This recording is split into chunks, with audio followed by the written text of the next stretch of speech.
Hello there, hello there, hello there, hello there, hello there. Welcome back, welcome back, welcome back to the Agostinho Zinga show, starring your host, Agostinho Zinga. This is the Agostinho Zinga show.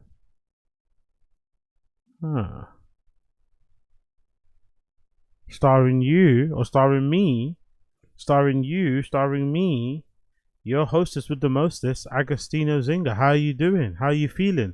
How you doing? How you feeling? Wherever you're watching this, how you doing? How you feeling? Great, good to know. Great, good to know. How am I? I'm doing good. I'm not gonna lie, I'm doing good, man. It's really hot over here in London. I'm sure most of you are aware how really insanely hot it is here. But I was having a conversation with somebody about this the other day, right? Some nice old man I bumped into in the street whilst I was out doing my runs. And I mentioned to him, and he seemed to really agree enthusiastically. He gave me a lot of confidence for this actual particular topic. He's like, "Oh, you're so right, young man. You're so right." Big up that old man for gassing me up. But I mentioned to this old man whilst I was doing my runs, in between doing my runs, doing my little running and shit and stretching and all that malarkey. I was like, "Is it me, or do I feel like we're acclimatized? I don't know. I feel like the last few times it's been really warm or really hot here in London, I was dying, literally dying. I think I soaked through my entire mattress. I'm a guy, so I don't usually wash my bed sheets that often, but I did have to wash them at this particular time because they were literally soaked all the way through. You know that meme of that sweat print on the bed where it's got like the piece outprint? That's what I was. I was even worse. I was even worse than that outline. You can see my whole butt cheeks on the fucking, bed sheet. So I had to change that because of how sweaty I was. But I feel like this time around, I've been managing it a lot better. I'm not going to lie. I feel like I've been managing it a lot better. And I feel like I've acclimatized somewhat. Don't get me wrong. I'm handling it a lot better, I think, mentally. I don't agree with people when they say, oh, it's all in the head, because when it's hot, it's hot. That whole thing about, oh, you're sweating, all that stuff is mental, is not very true. Because when it's warm and when it's hot, it's hot.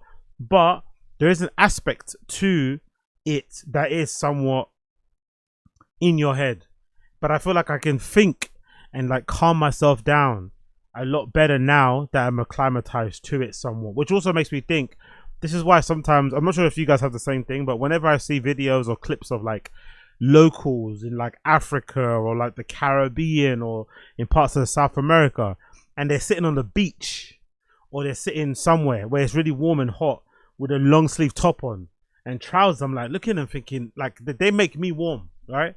They make me feel sweaty. And I think to myself, how are they living like this? How are you living in like a somewhere in Africa and you're like, you've got a long sleeve top on, you're wearing a jumper or a hoodie? But then now, after today, or after the last couple of days of acclimatizing, I kind of figured basically they've acclimatized. You acclimatize to your surroundings. So obviously, if I was to go to Angola tomorrow, I'm gonna be fucking sweating buckets. But the people that actually live there day to day, they've acclimatized to whatever temperature it is there, and it won't be as hot as it is for me as it is for them. But yeah, it's way better. I've also feel like the shops are a lot more prepared. I feel like every shop I've been into lately, every off license I bought a Lucozade in, or a Red Bull, or some water in, I feel like they've all had functioning fridges. And you guys laugh at me and think I'm making no sense, but honestly, London is a bit hit and miss when it comes to fridges. It's a bit hit and miss when it comes to freezers. It's a bit hit and miss when it comes to ice cubes. Like, a lot of places don't have ice. A lot of places don't have fridges. Like, London's a weird place like that. London's a strange place like that. But I feel like over the last few weeks, London has acclimatized and people are, they kind of know what to do when it comes to all this stuff. They kind of know what to do. What else I've been doing? I've been enjoying running a lot. I've really been enjoying running and walking. I've been trying to get my 20k steps in per day, which has been difficult to do. I'm not going to lie.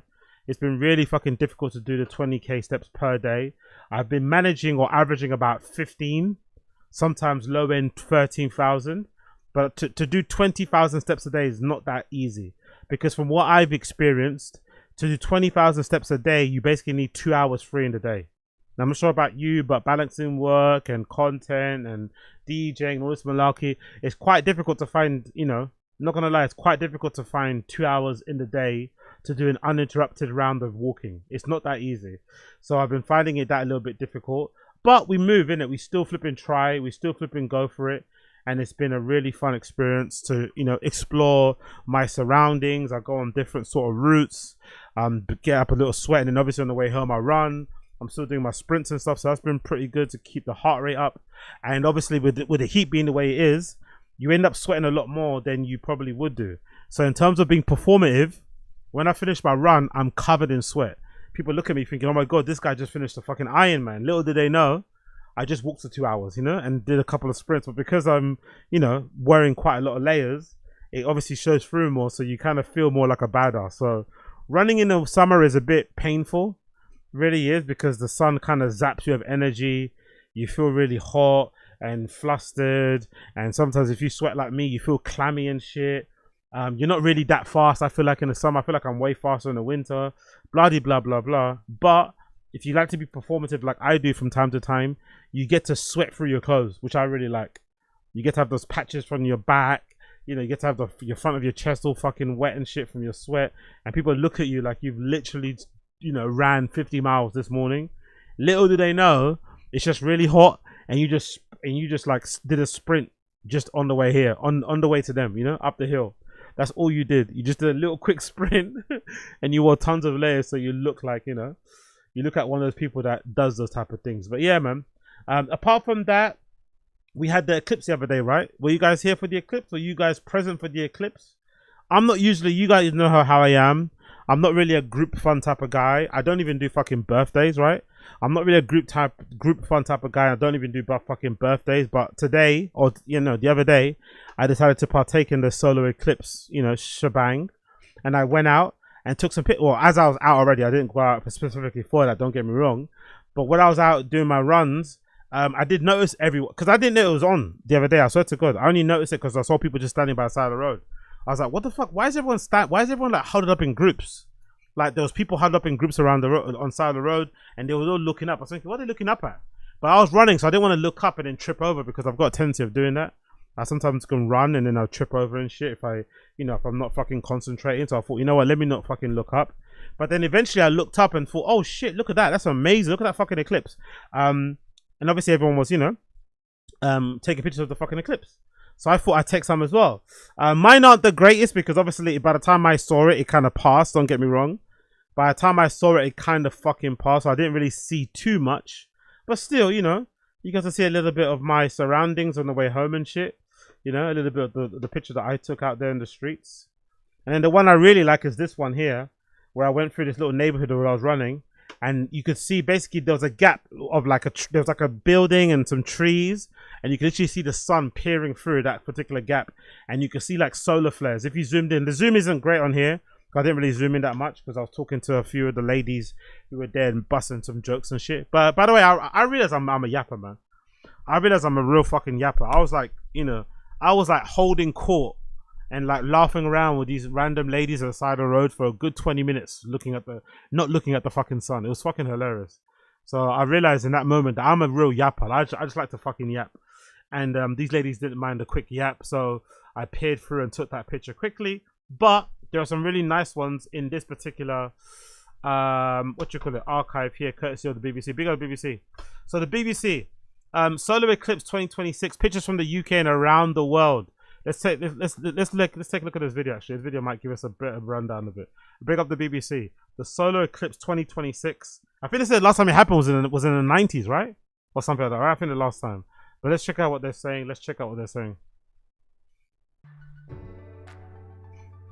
First, it was a nibble, then a bite, then a gobble. This was the scene as the moon slowly passed Yo, big up the God Era. Appreciate it, bro. Big up God Era. Big up K-Todd Moses. Big up Purple Pidge. between the sun and the earth, blocking out its light. It's looking brilliant. It kind of looks like Pac-Man.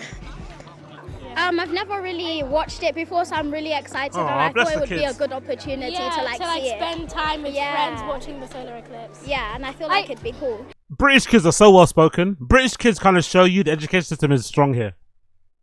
Whenever they interview kids in this country, you get an idea of why having free education is really important. Whenever they interview kids, no matter what their race, no matter what their creed, religion, whatever, whenever they interview kids in this country, you get an idea as to why free education is so fucking important. because our kids are so well fucking spoken, man. Big up the kids, them. I also came here because I feel like it would be like a one-time opportunity to see it in real life. It was just amazing, the eclipse. When it got to the full amount, you could barely see the sun at all. It was as if it had disappeared. That kid, you could basically imagine him as a grown-up.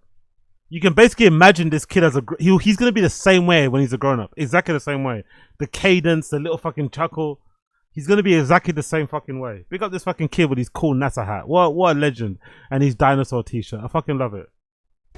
It took me a long time to actually find the sun. Thousands of people gathered right around the UK to watch, including BBC Science editor Rebecca Morell. So cool. Well, it is just absolutely amazing to get a view like this. The eclipse right now is at its peak, and there is just hardly any of the sun left. And the lights here have dimmed. The temperature has dropped too, and it is a really almost eerie feeling. It's taken about an hour to get to this point. It really is a slow burn event, but you just can't take your eyes off this thing. You really just want to drink every moment in. Love it. In Edinburgh, people gathered to watch the spectacle, and in Ayr, they didn't get much of a view because of the clouds, but you could still see the crescent of the sun. In Belfast, the lights came on as it got dark. Wow. In Salford, people tried creative ways to see the spectacle. And in London, people headed to famous monuments to be part of the big occasion. But in Cornwall, where the eclipse was biggest, people gathered on the shore and beaches as it grew dark. Wow. Once the peak was passed, the moon slowly uncovered the sun again. It's an epic sight that we won't see in the UK for a long time. The next eclipse this big won't be until 2090. Wow. I've never saw something like that Man, be in dead my by life then. ever. Bless. And I hope to see it again in the next 70 years. Yeah, he definitely will be around. I won't. But big up the kids then. Big up the kids then. Fucking love to see it. Fucking love to see it. A total solar eclipse has passed across Europe for the first time in nearly 30 years. Millions of people across the area, stretching from Greenland to Iceland down to Spain, witnessed a moon passing in front of the sun, blocking its light. The UK saw a partial eclipse, which is at its best in southwest England. Let's take a closer look at some of the pictures of the eclipse captured around the UK and around the world. Look at that picture, man. Fucking hell. Look at that. The sun just blaring behind the moon. That ring is gorgeous. One of the first places to experience solar eclipse was in Greenland. In fact, much of the early part of the eclipse passed over uninhabited areas of Arctic and North Atlantic oceans. These are usually between 2 and 5 solar eclipses per year, but most of these are partial. A total eclipse usually takes place about every 18 months. The eclipse then curved down towards the west coast of Iceland, in the country's capital Reykjavik. I need to get back to Iceland, by the way. I've had bad memories of there because, you know, the last time I went there for work, it didn't really end too well. But I need to get back to Iceland, man. I need to get back to fucking Iceland. Iceland looks fucking fun. I need to get back to Iceland ASAP. Across the UK, around 90% or more, the sun was covered by the moon. This is because the path of the totality passed at the sea off the southwest coast of the country. The best view of the partial eclipse in the UK was Cornwall, where the moon covered 95% of the sun. Beaches were packed with people, all hoping to catch a glimpse of the historic event. Elsewhere in London, where the pictures were taken, around 91% of the sun covered by the moon. The August eclipse was the closest the UK has been to a total coverage for 27 years. Wow. Several sporting events and competitions carried on during the eclipse. Here in Birmingham, spectators at the European Athletics Championship watched it through protective glasses during the evening session. Next, it was the northern Spain turn to experience the sun, moon and earth landing in space. This happens because the diameter of the sun is 400 times greater than the diameter of the moon, but it's also 400 times further away. When the total solar eclipse occurred, a flare of sunlight around the moon's edge made it look like a huge shiny gold ring hanging in the sky. Yeah, that's what it looked like actually. Wow. When the length of the total depends on where you are in the country, but the average it lasted around 1.5 minutes, and it was time for the moon to uncover the sun again, as seen here at the La Zariola beach in San Sebastian. The last place on land to view the eclipse was in Spanish island of Mallorca and Menorca, before the shadow disappeared in the Mediterranean Sea as the sun set. The next total solar eclipse from Europe will happen in August 2027.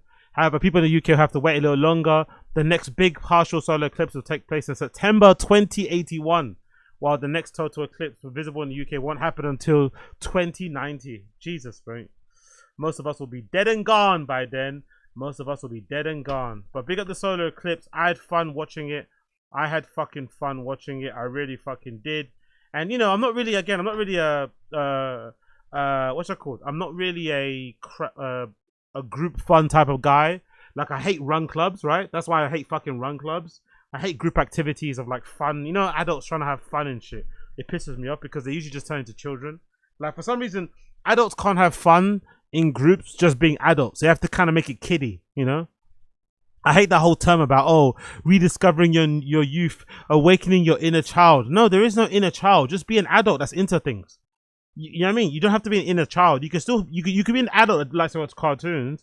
You can be an adult that likes to fucking watch anime. You can be an adult that likes to fucking go to Disneyland. Just don't act like a fucking child. Why can't you be a child? Why can't you be an adult that likes to do things that you just enjoy to do? Whether it's collecting Pokemon, whether it's playing video games. Why do you have to be like a child to do it? I don't understand that part of it, you know? Like, even run clubs, everyone's giggling, everyone's skipping around. Like, just run in a club together with friends like an adult. But why do you have to have like a child? I fucking hate that shit. But, you know, I'm also a big hater, so it kind of is what it is. Big up me, big up the hate, big up me, big up the hate. But I was really enamored by this view. This view at Primrose Hill took my breath away.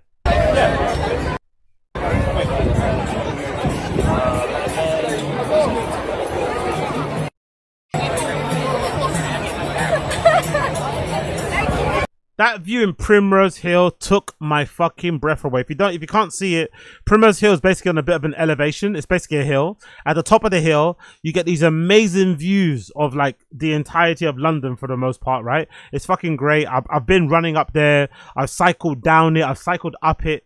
I went to a venue next to it to watch. Who did I watch the venue next to it? My friend Bobby. Who did we go?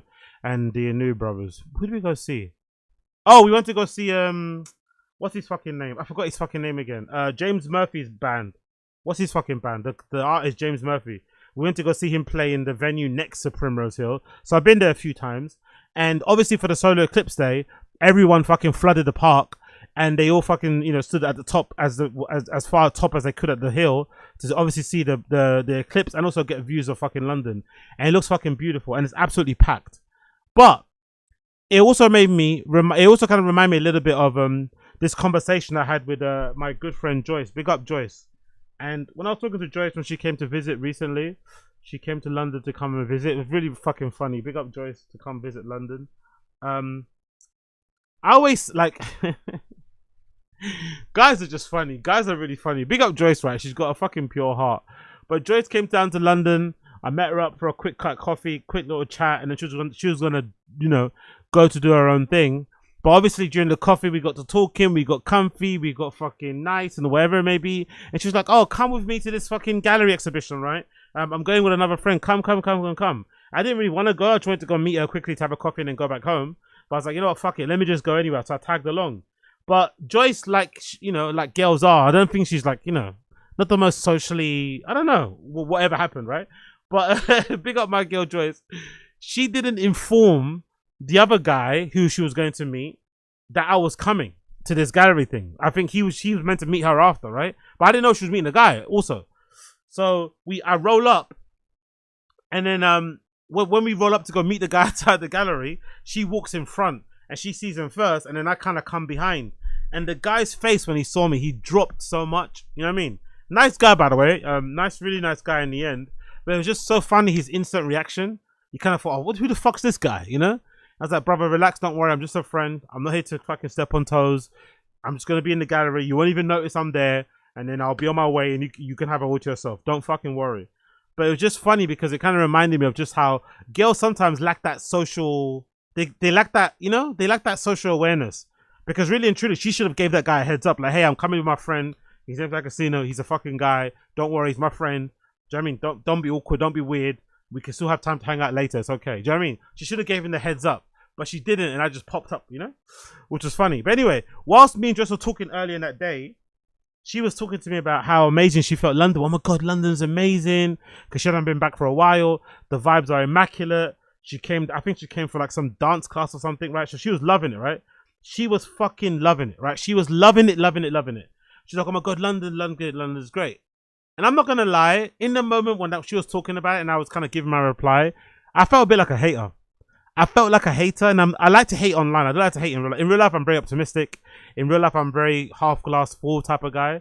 But I felt like I was hating a lot because I kept like damping her flame, damping her enthusiasm. I was like, get babe, I know you think it's great. I know you think it's amazing, but London isn't always like this. Let me just remind you, we're having one of the best summers ever. We usually don't get these type of summers anyway, where you can literally like, this is one of the first summers where you can go out in London from like imagine if you went out for drinks on a Friday after work, right? You can go out from London from a Friday after work if you finish at 5 and not go back home to get a jacket. You can leave work in the morning at 9 in the morning. You can get to work, you can leave work at whatever 8, 7, wherever you leave for home for work with no jacket. You can wear a t-shirt and shorts, go to work. You can go out for drinks after work, come back home with no jacket and you're fine. Usually in London, if you went to work in the morning with shorts and a t-shirt, you always carried a little hoodie in your backpack. You always had a fucking jacket, even a foldable whatever in your back, just in case on the way home the temperature changes. This has been one of the best summers in the UK. Don't get me wrong. We're not equipped for it, right? We're not equipped for it. We don't have any aircon. We have a lack of ice in particular places, and our fridges and freezers don't work, and they don't really serve you cold drinks in a lot of pubs, especially pints of beer and shit. We have our issues, but overall, this has been a legendary summer in London. From the festivals to the fucking concerts to the fucking raves. Like, don't get me wrong, I haven't been to a few of them, but I still seen from afar. This has been a great fucking year in London. Great summer. And obviously, the capping of the summer will be Notting Hill Carnival, which is coming up very, very soon, right? Notting Hill Carnival is coming up in a couple of weeks, and that'll be the capping of all of it, right? So it's going to be fucking incredible. But I also need people to know that this is not normal. Usually it's not like this. And I think London, like, you should never move to London because of how lovely it is now. You should always, like, I think they say the same thing about moving into a place, right? I made a mistake before, right? When you move into a new place, they say you should never visit during a Sunday or something, right? Always visit during the week. Have you heard about that? You heard about that whole advice? If you're gonna go rent a new place, never visit during the weekend, always visit during the week. So you get an idea of like what it's actually like in the area. You get an idea of the commute. You get an idea of like the noise in the surrounding area. You know what I mean? Just everything, right? So I think the thing with London, you should never judge moving to London based on the summers, because the summers aren't that long. You should judge it more on the winters. So if you come from like September onwards and you're still in love with London, then of course move here. But don't judge London from how it is from April until now. Do you know what I mean? Don't ever do that. But it has been great. I'm not gonna lie, it has been fucking lovely. And I've really enjoyed, by the way, because I've been running a lot on the canal. I never used to do this before, but I'm doing it now. I'm running along the canal a lot in London, and I've really loved. Number one, I think because I'm getting older. Number one, I've really started to appreciate people who live on barges. Right? Do you know what a barge is? Let me show you. I'm sure some of you guys know what barges are, right? London barge canal. I don't know, right? Let me just write that. There's a few of them near Hackney Wick and stuff, right? So I've started to appreciate these things now. I'm not going to lie. I've started to appreciate these things now. Like, I could see myself living in one. No cap. I could see myself living on a barge. Because I'll run past these little barges and see people, the way I run past on the canal, there's like loads of bushes and like trees on the side, and people have like their chairs under the bushes, like with shade. So they'll just be sitting on the tree, underneath the tree, in front of their barge, across from their barge, with a cup of coffee, with their dog on their lap or something, reading a paper, just chilling. It's fucking brilliant. It's fucking beautiful to fucking see all that shit, right? And I started to appreciate that more. And I've also noticed, right, that there's a bunch of people I feel like are now starting to, like, how do you describe it? They're now starting to like enjoy outside life in London. Before, like, outdoors chilling in London wasn't really a thing, I don't think.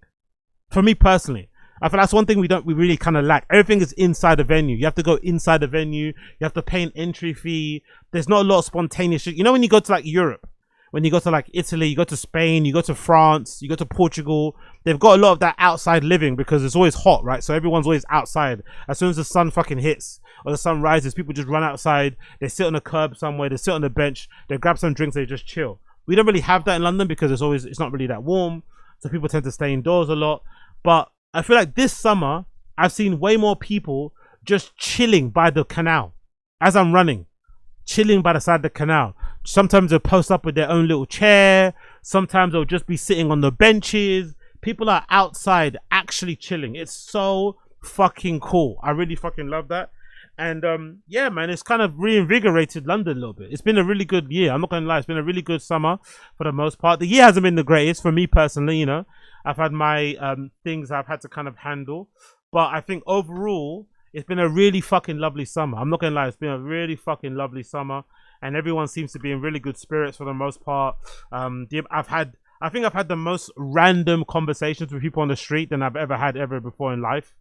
I feel like usually people in London are kind of closed, you know. They don't really like to open up and talk to strangers. I feel like this is the one year where everyone's kind of open and willing to talk to you, have a bit of a natter, have a bit of a fucking live. I fucking love it, man. I fucking love it. So big up everyone that's been contributing to the vibes in London. Big up everyone that's been contributing to the vibes in London. What are you guys saying in the chat here? Big up Burt Reynolds. Oh, this is something I would do, yeah? Oh, did you mean about the story about the girl not telling the other guy that I was coming? Big up Burt Reynolds. This is something that I do. Honestly, I'd swear to God, I wish you guys would have saw the guy's face. I wish you guys would have saw the guy's face. But I was smart. As soon as I saw his face, I kind of like immediately, like after I said hi, who I am, I kind of moved away quickly and just gave them time to kind of catch up quickly. Do you know what I mean? So I made it clear that I'm not here to like, compete. Like we're not going to joust. We're not about to fucking fence for this girl's love. Do you know what I mean? It's not that fucking deep. But his face was like, do you know what I mean? Because but to be fair to her though, if I'm not mistaken, I think her internet on her phone wasn't working. She didn't have her roaming set up and shit. So she couldn't text the guy and let him know that I was coming. So she had no, but it's just really funny. It was just really fucking funny. His face was like, who the fuck is this guy? You know? Who the fuck is this guy? But you know, we got it handled. We got it handled in the end. In the end, we got it handled. Big up Josie, the Eclipse as well. Yes, it was. It was fucking beautiful to see in real life. I'm not gonna lie. Big up Purple Pitch calling me a Scrooge. I wouldn't say I'm a Scrooge. I don't know. I'm just an adult, innit? Like when I was a kid, I was a kid. When I'm an adult, I'm an adult. I don't know. I just don't like acting like a child. Why do I act like a child if I'm an adult? I don't get that. I'm not really into that. But I think a lot of it is all has to do with my trauma. Not gonna lie. I think maybe a lot of it has to do with my trauma. I wasn't really allowed to be a child for too long. I had to grow up very quickly. When you grow up in a poor household, you have to become responsible very, very fast. You have to get jobs. You have to be aware of like budgeting and money. I mean, you're aware of like a lot of real life shit. When you grow up poor, you can't really be a child. You have to be ultra aware of your surroundings. You're aware of what your parents are going through. You're aware of the climate in your just area. I mean, it's a lot. It's a lot. So maybe part of my Scroogeness is because of my trauma of growing up a bit poor. You never know. Or it's just I hate fucking childish people, childish adults. By the way, unskippable title. Big up calligrapher. Let Ari move in. No chance. AZ, that was totally. In the UK, it wasn't in the UK. Would you see a total? Yeah, total eclipse in the UK too. Yeah, in the south. Big up Purple Pitch. Yes, I would have completely forgotten to give to do the heads up. I fucking love it. But honestly, it was funny. In the end, it was funny. In the end, it's a good laugh. I had a laugh with her as well after the fact as well, and she had no idea about it. By the way, I think it's a very common woman thing because this girl I'm talking about is very smart. She's very fucking smart, very fucking clocked on young lady. And when I told her after the fact, she had no idea. So I think it's a very woman thing, like not to be aware of that kind of thing. You know what I mean? I think guys are ultra aware of it because guys know how other guys think. Guys know how other guys think, right? Guys know how other guys think. So guys know that, oh, if it's a friend, most guys are gonna think or gonna know that, oh, you think you're gonna fuck, which I don't, you know. So it's not that kind of thing. But you know that kind of thing. So guys know. But I had to let them know. Don't worry, dude. I'm not a threat. I'm not here to fucking challenge you for this girl. Don't worry, you're free. Just let me say hi and I can move on. But it was fine. After that, it was fine. After that, it was fine. After that, it was fine. So big up that guy. He was a really nice guy, and big up her as well. Big up her as well. Moving on. Large up John Hamm. Large up my guy John fucking Hamm. Large up my guy, John fucking Hamm. John Hamm is pregnant at 55 years old. Congratulations to John Hamm on his pregnancy. John Hamm is pregnant. John Hamm and wife Anna Osciola, right? Anna Osciola, expecting their first baby together. John Hamm and his wife are expecting their first baby together. They tied the knot in 2023, and now they already got a new kid coming. A new kid fucking coming. Big up Blood Clot John Hamm. The Madman actor and Salehe are expecting their first child together. Source came to the people. Let's continue. Reps for both Hamm, 55, and wife Osciola, 38. That's the thing that's weird about ages, isn't it? This is a very, in my opinion, age-appropriate relationship. It's a bit annoying because his wife looks aggressively young. It's really annoying because his wife Anna looks very, very young for her age. She's 38, but she looks like she could be 25 or even 28. You know, she looks like she could be 25 or 28 easily. So it's annoying that she looks so young. But this is very age appropriate. 38 and 55 isn't that bad. And I've also just noticed in general, like, I feel like there's more and more women nowadays. I wonder what it is. Is it security? Maybe it's just security, financial security, and just dealing with an older guy who's not like a child. I feel like nowadays, even my friends or even people in my social group, I feel like I've noticed a lot of people in my social group hooking up with guys who are older. A lot of girls in my social group have been dealing with guys that are older. And this is like outside of Asian girls. You know, Asian girls, when it comes to white guys and stuff, doesn't matter what they look like or how old they are, they're going to fucking go. But I feel like a lot of girls that I know across the board are starting to dabble in the older guy thing. You know what I mean? Like they're going for like the 50s, the mid 50s, the 60s. I've heard a lot of girls in my group of friends talking through other people about hooking up with older dudes. And obviously in culture, in celebrity life, there's a lot of that going on as well. So I wonder what's going on there. I wonder what's going on with this like new trend of girls hooking up with older guys. It must be financial security and money type of things. Maybe. Who fucking knows? But the problem here is a little bit, John Hamm being 55, like, how old is the kid going to be when you're 18 then, I guess? When the kid turns 18, how old is he going to be? Like, is he going to be all like 60 something, right? What's that? 55 plus 18. How old is he going to be? Oh, he's going to be 73 when the kid's 18 years old. That's the thing I was talking about the other day. That's why I really admire people in my school. Big up my school, right? There's a lot of girls. Nowadays, I feel like it's not a thing anymore. I feel like I don't see a lot of Imagine people, personally, I feel like you don't see a lot of teenage parents anymore around. I feel like I don't see a lot of teenage parents. Back in the day, you'd see like a teenage girl, like pushing a buggy, you know? Like a real young girl, but it'd break your heart, but you just see her, you know? Single mom type shit. Now, I don't feel like I see a lot of teenage girls pushing buggies. The same girls you would see pushing buggies when they were teenagers are now the girls who go out and they're all wearing the same light colored jeans, the same black top and the same Air Force Ones. You know what I'm talking about, that outfit. You know, it's a global outfit for all girls across the board. I'm not sure why, but all girls across the world, I don't know, between the ages of like 13 and 17, they all love to wear that light jeans or jean shorts with white Air Force Ones that are preferably beat up and a black top. I don't know why, but it's an all-around classic. Those girls, you never see them with a fucking kid. All you see them doing is just carrying fucking lip gloss and literally applying it to their lips every 2 seconds. But you never really see them with kids anymore. But all of my friends I went to school with who had kids when they were 16, I admired them. I'm so jealous because now they have kids who are teenagers and they're like in their what? They're like in their what? Late 20s, early mid 30s and shit. And now they have like a teenager that they can kind of grow up with. That's so fucking cool. They get to kind of grow up with their kid in like an age where they can still function, an age where they're still sharp, an age where they're still somewhat hip and down and know about certain things. It's so fucking cool, man. And the kid also gets the advantage of having loads of extended family and uncles and aunties because you have a decent social circle so at that type of age. All of those people who had kids when they were 16 are now flourishing at this time now because their kids are like what? Like I said, like early teens, late teens and shit. It's so fucking cool. But this is a bit sad because, you know, he's finally having a kid. It's amazing he's finally having a kid. Well done to John Hamm. But waiting so long now means that when the kid's 18, he'll be 73. How about his wife then? His wife is 38. when that kid is 18, how old will she be? She will be 56. You know, that's a little bit lame. You know, that's the only problem. That's the only problem. But I feel like nowadays, and I've been guilty of doing this myself, so I'm talking kind of for myself too. But I'm gonna preach this message to a lot of men out there. I think we should all strive to all be single until we're ready. Don't waste women's time. I'm gonna give this message to all my men out there, all of my cisgendered straight males out there. If you are out there, do not waste women's time unless you're serious, especially if you're over the age of 30.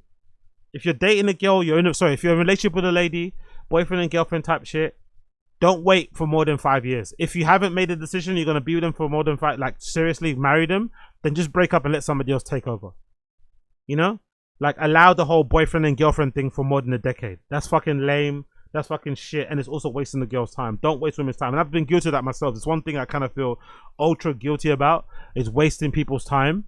Because I wouldn't say because I wasn't sure. I think I probably was sure before, but I wasn't in the right mental state. I wasn't in the right frame of mind.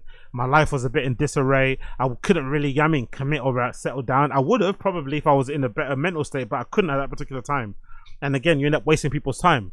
So I think guys in general should stop wasting women's time, and unless you're ready to put a ring on it, leave the girl alone.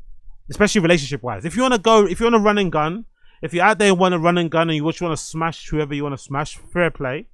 But if you want to be in a relationship with somebody, I think within the 5 years you should decide whether or not you want to put a ring on it. Especially over the age of 30. Maybe under 30 you can do the whole boyfriend girlfriend thing and jump around. But I just think being with a girl for 10 years as a girlfriend and not having a ring on it is fucking diabolical. Because then you end up putting a girl through this where she's 38, 39, 40, and by the time she has a fucking 18-year-old, she'll be in her 60s. You know? It's not fair. I don't think that's fair personally. I don't think that's fair personally. But again, what do I know? Nothing. Let's continue. Reps for both Hamm 55 and Salehe could not be reached. A comment. Daily Mail was first to report the news of the couple expecting their first child. Hamm and Salehe's happy news comes years after the Your Friends and Neighbors co-star tied a knot in 2023. But yeah, look how young she looks, man. She's really good. She's got really good genetics. I'm not gonna lie. To be fair, John Hamm looks pretty good for his age too, but she looks crazy good for 38. Like, she looks really young. Like, she looks really fucking, like, she could easily pass for 28. If you told me she was 28, I'll believe you. You told me she was 30, I'll believe you. She looks really good for her age. Especially for a white lady as well. I'm not going to lie. For a white lady, she looks really fucking good for her age. The couple were at the Anders Canyon in Big Sur that year. The same place where the madmen... That's the good thing he did, by the way. The only good thing I think he did was that he married this girl very quickly. As soon as they got together, he married her. He didn't waste any time. I think at 55, you can't really waste time, but he did really well to lock this girl down as soon as they got together. He didn't fucking, oh, I'm gonna do this. No. We're getting fucking married. I'm in love with you. You're the person I want to be with. Let's get married. The outlet said the couple's walk-up song was the theme of the 1967 Bond film, You Only Died Twice. That June, Hamm spoke to the Hollywood Reporter to open up about the possibility of planning his family. The Fargo actor shared that due to the parents' divorce early in his life, he previously didn't look at marriage as a thing. But since marrying his wife, he hopes the marriage turns into kids. That's the thing. I never looked at marriage. I'm not gonna lie. I don't really care about marriage. Maybe I care about the wedding in terms of like how fun it would be. But I don't really care about marriage. I never have. I think I would only get married if the person wanted to get married. You know what I mean? That was what would push me to get married. It wouldn't be for me. I don't really care. I think it's more for the lady. If she wanted to get married and have the whole fucking affair and whatever, cool, I'll do it. But I don't really, whatever. But I think just as a show of like maturity, sort of like getting your driver's license, you just have to do it, innit? As a show of maturity, like you're an adult, it's like getting your driver's license. It's like getting your first credit card or opening your first bank account, you know? You just have to do it so that you know you're an adult. You move out, you know what I mean? It's one of those things you have to kind of do as a person. Like, you get your own place, so you just kind of have to do it for the sake of doing it so that you know you're an adult and not some fucking teenager. It's not lost on me that I'm 53, he admitted. I'll be the old dad, but so it goes. It could be a good thing. We'll see. Yeah, exactly. True. So it goes. It is what it is. Hamm opened up about his relationship with Salehe in September 2023 interview with Howard Stern, revealing that he could see himself being married someday. This is all part of what I'm saying. This is another place in my life that I feel very settled and comfortable. I'm in a relationship right now and it's comfortable. Really thinking about all that stuff that's made the relationship that I'm in now even more meaningful and opened up a possibility of things like being married, having kids, and defining a new version of happiness. That's the thing that's really odd. I heard the other day, or today actually, on How Long Gone, they were talking about compliments you can and can't give women.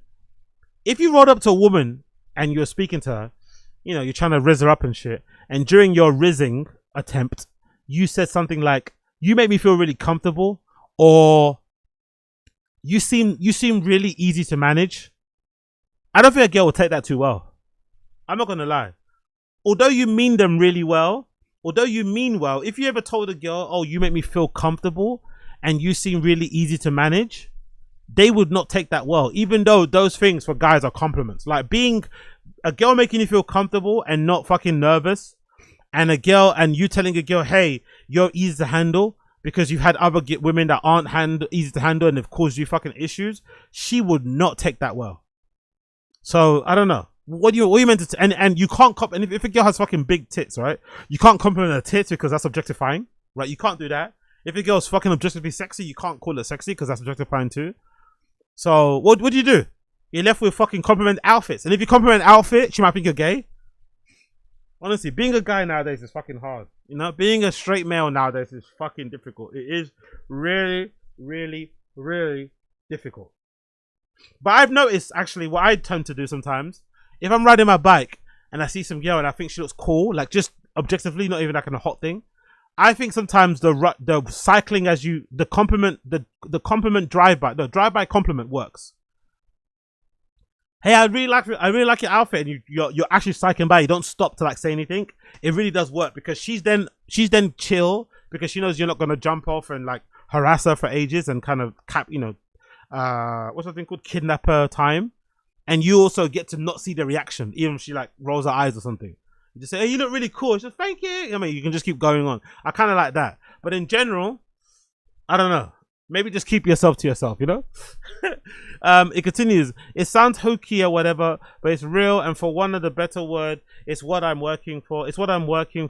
What else is there other than that?" he added. He's very much in love. This past April, Hamm told People what it's like working with Salehe while filming season 2 of Your Friends and Neighbors. The actor star as Andrew Coop Cooper, a former hedge fund manager turned thief, and Salehe as Maggie Harbour, a member of the neighborhood friend group. "It's great to have my wife Anna come in and be a part of it," Hamm said. "It's fun to go to work together. We get to bring the dog in as well sometimes, so that's nice. We save money on dog sitting." Hamm said another expected perk of getting to work with Salehe is not needing to have an hour-long conversations on what I did at work. "We can save all that time," he joked. "It's great." Oh, so that's amazing. Big up them. I love to hear it. John Hamm, pregnant at 55. Congratulations to him and his beautiful wife. Congratulations to him and his beautiful wife. Congratulations are in store. Congratulations are in store.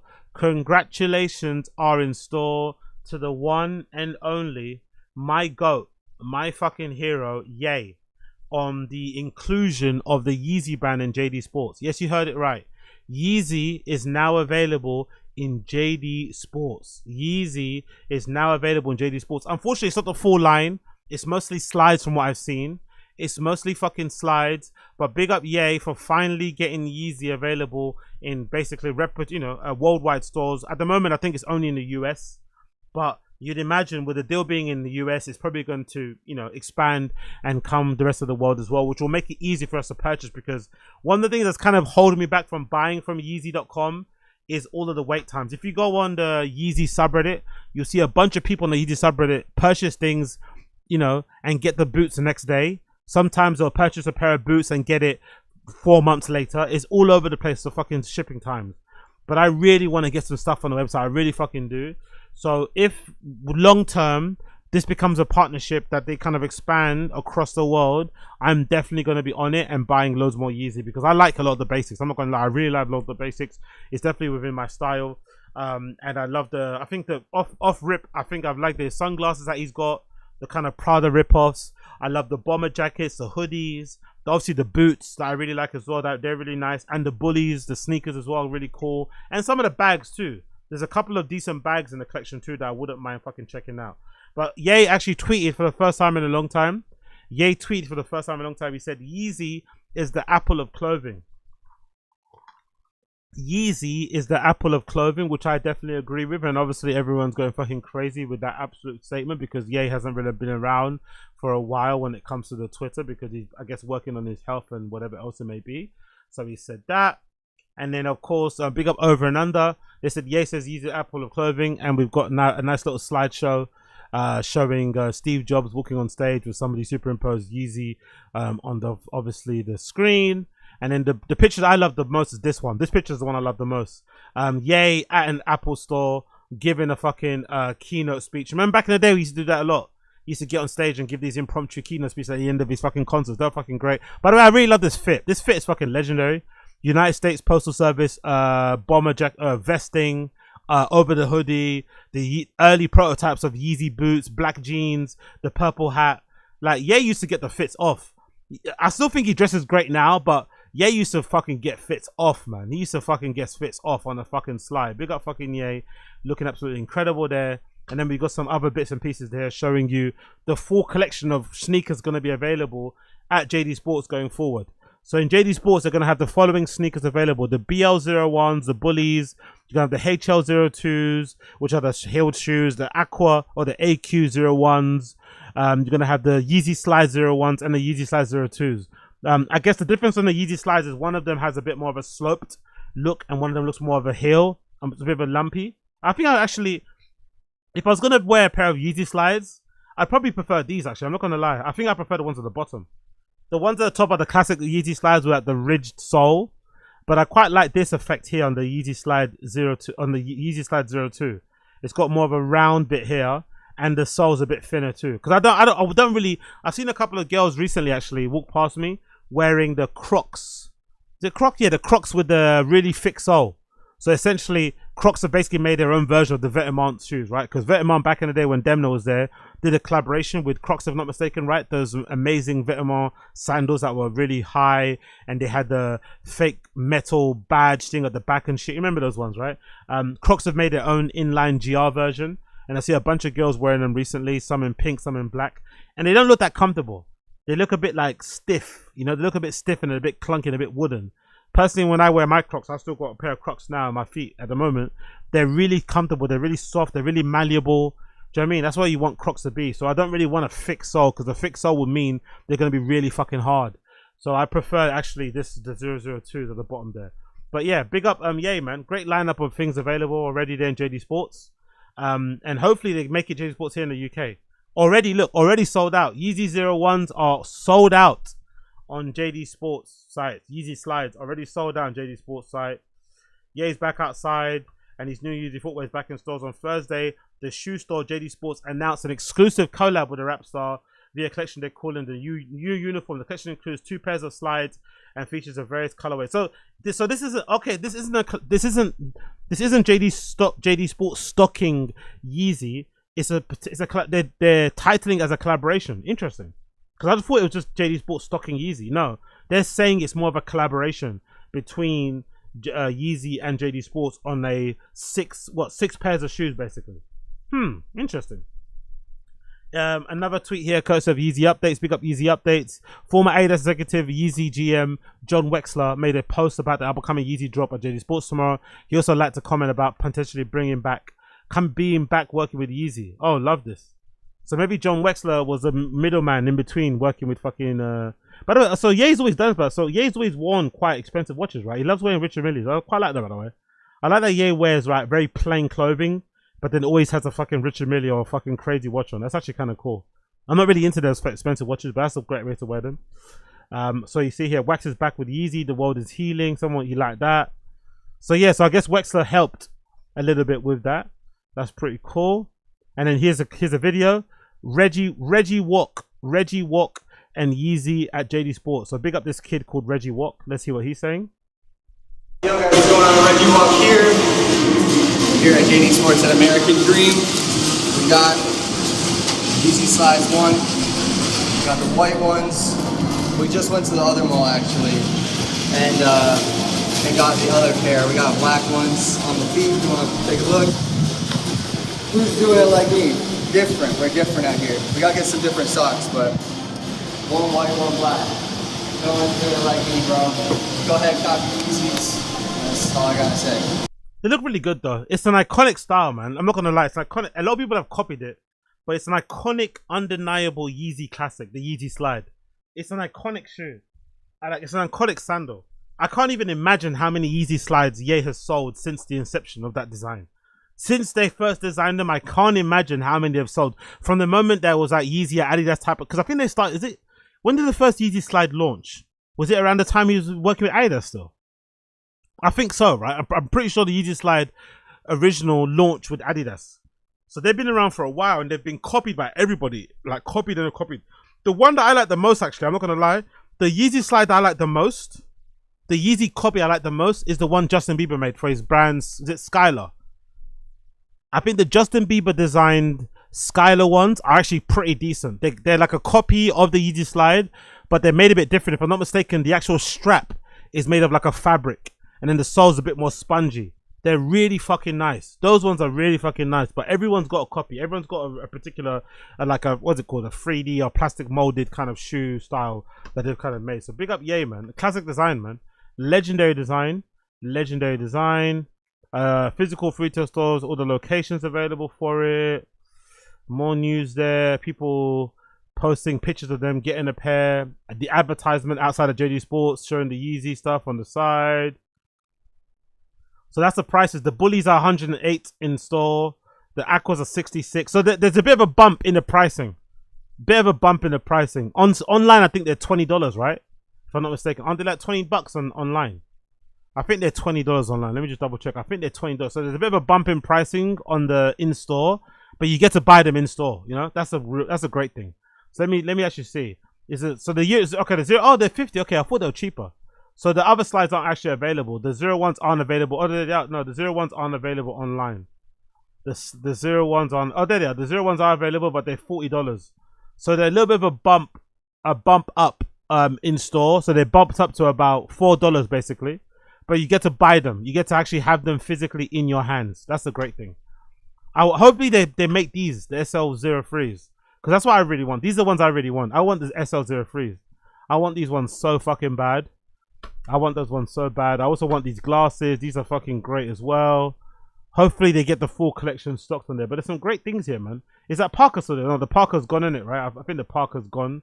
Because obviously it's too warm now. But that Parker with the fur hood was fucking great. That fucking army one with the fur hood was fucking brilliant. So that's the pricing. Yeezy might be really back. Okay, that guy's talking about the 800s. People checking the shoes out there. Blah blah blah blah. Any more stuff from Yeezy here? Any reviews on other people that got the pair? Do we see any more reviews? No more reviews. Okay, cool. Big up Yeezy though. Big up Blood Clot Yeezy. Big up Blood Clot Yay. Back outside again. Doing fucking well. You love to see it. You love to see it. You love to see it. Moving on. Let's talk a little bit about Salehe Bembury. Big up my guy Salehe Bembury. This is news courtesy of High Snobiety. Big up High Snobiety. Big up Salehe Bembury. Big up Puma. New news courtesy of High Snobiety regarding Salehe Bembury's new shoes coming out with Puma. So he's not resting on his laurels, not stopping with the collaborations with New Balance or Crocs or anyone else. He's got more collaborations for your head top, and this one in particular is with Puma. New SB shoes with Puma. So it's courtesy of High Snobiety, an exclusive story, how Salehe Bembury cooked up his best Puma sneaker yet. His best Puma sneaker yet. By the way, I love that logo. I love how the Puma logo has the kind of the fingerprint the fingerprint, also the kind of the topology. I think it kind of doubles up in it. Like the branding of Salehe Bembury is a thumbprint or the fingerprint thing, which is also kind of looks a little bit like the topology thing on maps. It kind of looks the same because obviously he's an outdoors guy, going out hiking, all that sort of shit. So I like the kind of mix of that stuff going on there. So I've never really. So this is a quote courtesy of the High Society. I've never really thought I would see my name on a product, says Salehe Bembury. Said that his imposter syndrome is a gift panel with High Society held during Copenhagen Fashion Week. Oh, really? I love that. That's a great fucking title for a panel. By the way, I love doing panels. Like one day, well, it's not gonna happen again because I don't really want one of those type of jobs. But that was one of the things I was really happy about when I had a cool guy job. It's the only cool guy job I had. Right, I had a cool guy job once in my life, but it was good to have it because it told me, or it kind of showed me that I didn't want it for long term. Because for the longest time, I wanted to be the fucking Nike energy marketing guy. You know that cool guy job, right? The one that everyone's kind of had around the world. The cool guy energy marketer where you get to go to fashion weeks and you get to fucking handle some of the collaborations and get to fucking give shoes to influencers and, you know, do activations and partnerships. You know, it's really cool. It's a cool guy job. It's kind of undefinable, but you're paid really well. You get a company card and you get all the free Nike that you fucking want, right? So I always wanted a cool guy job. I got it once in my life working with Mastered. You know, I helped to build the online streetwear course that Virgil Abloh took part in. Big up the God Era. He was also on that course as well. And when I got that cool guy job, the greatest thing about it was going to all the different fashion weeks and doing the panel discussions, because we did that as part of the way to kind of market the course and to kind of, you know, market some of the speakers, some of the lecturers on the course, and just generally to kind of get the brand name out there. And it was so fun because I was basically in charge of the whole thing because it was a streetwear course. So, you know, I've got my fucking 10,000 hours and PhD in streetwear and shit. So I knew all the people to kind of get. And it was fucking great to liaise with Diageo for the drinks and talk to the Standard Hotel and get all that shit sorted out. The chairs, the equipment. Do you know what I mean? It was so fun. It was so fucking fun. Really rewarding as well. But the sad thing is that a lot of those panel discussions are never recorded. You know? I think we might have recorded hours. I think it's available on SoundCloud. So I think if you rummage around on SoundCloud, you may be able to find some of these like Mastered Fashion Week panel discussions, things that I put together with some of the guests on there. And but they never get documented. No one live streams them. They're never recorded on video. And that's the thing I kind of mentioned only to say that's where I see we kind of miss out on Virgil's presence. Virgil's presence is missed in the culture because Virgil was really good at documenting. I'd like to think I'm good at it, but Virgil was really elite at documenting. He had documented his entire process.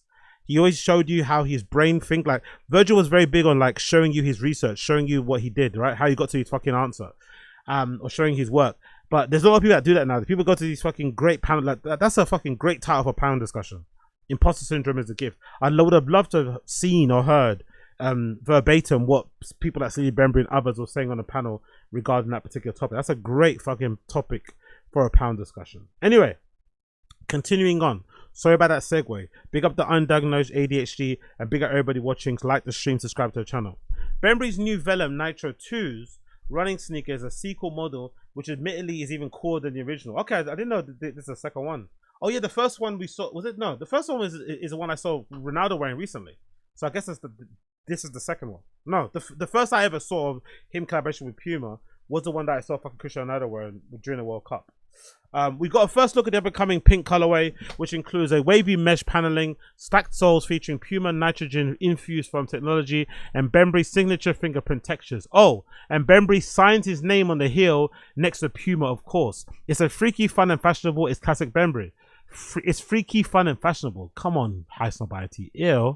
Ew, pause, cringe. When Bembury joined Puma in 2024, he was tasked with creating a new era of the brand's hoops division. Essentially, yeah, that's what I remember him for joining. Yeah, so that's why he did a couple. No, he did that one basketball shoe, right? Is that the first one? As one of the first tasks, he was not only to find the brand's next athlete, but also make a new signature shoe. That same year, Halliburton joined Puma, and his signature sneaker, yeah, that's it. The Halle one debuted in 2025. That's the new shoe there. The NBA, actually, let me see that. What's that look like?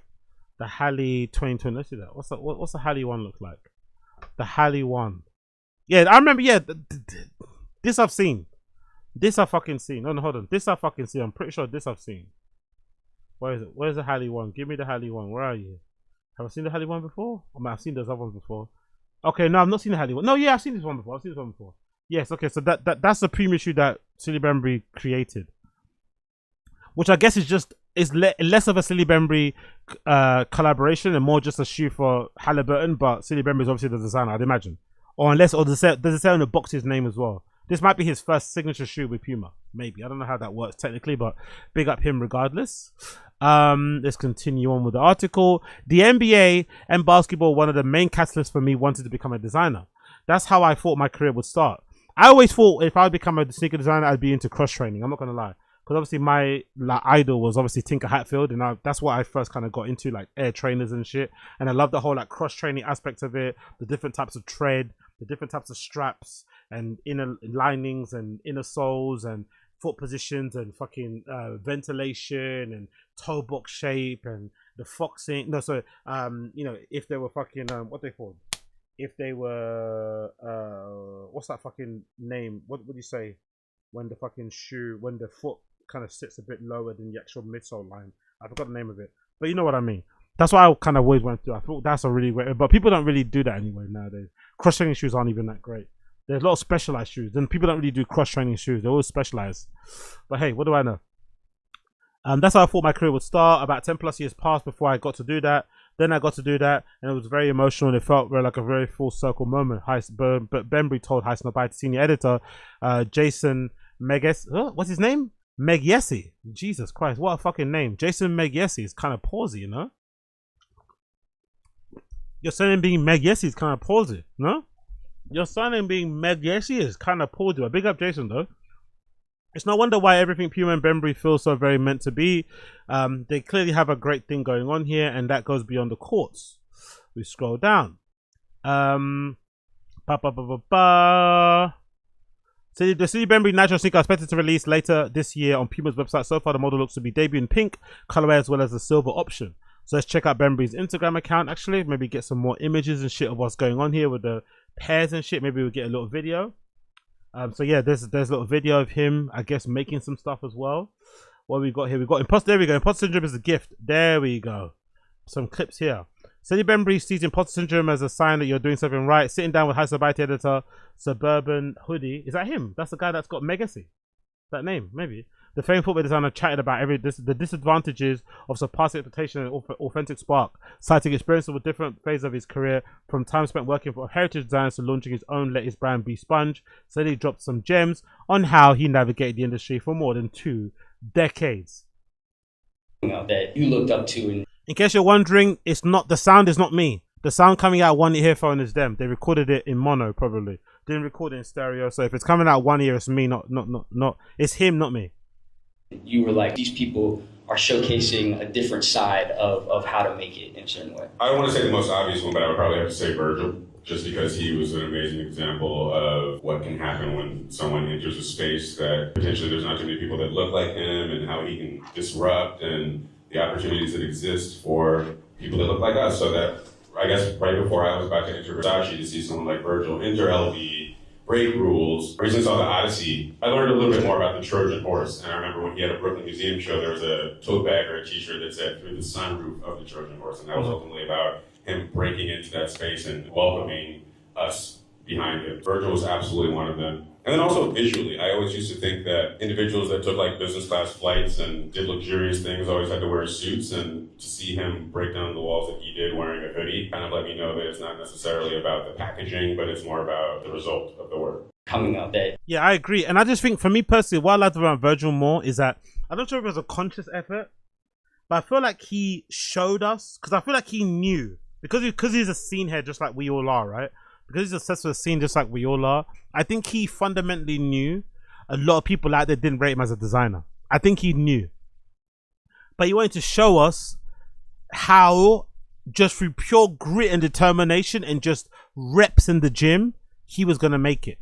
And he was unapologetic. This is something that no one does. Like, even I don't do it, right? Even I'm very shy about posting myself on my own social media and sharing my work, sharing my research, sharing the stuff that I'm into, learning. I mean, everyone's kind of shy about doing that. Everyone just wants to show the final product. Everyone's afraid to show a picture of them playing for like an empty room when they're DJing. But everyone wants to post a picture of them outside of Berghain saying thank you to the club. Yeah, everyone wants to do that. But Virgil was very okay with showing us a picture of him playing in an empty room, showing us a picture of a design that didn't work out, or just showing us designs that weren't that great.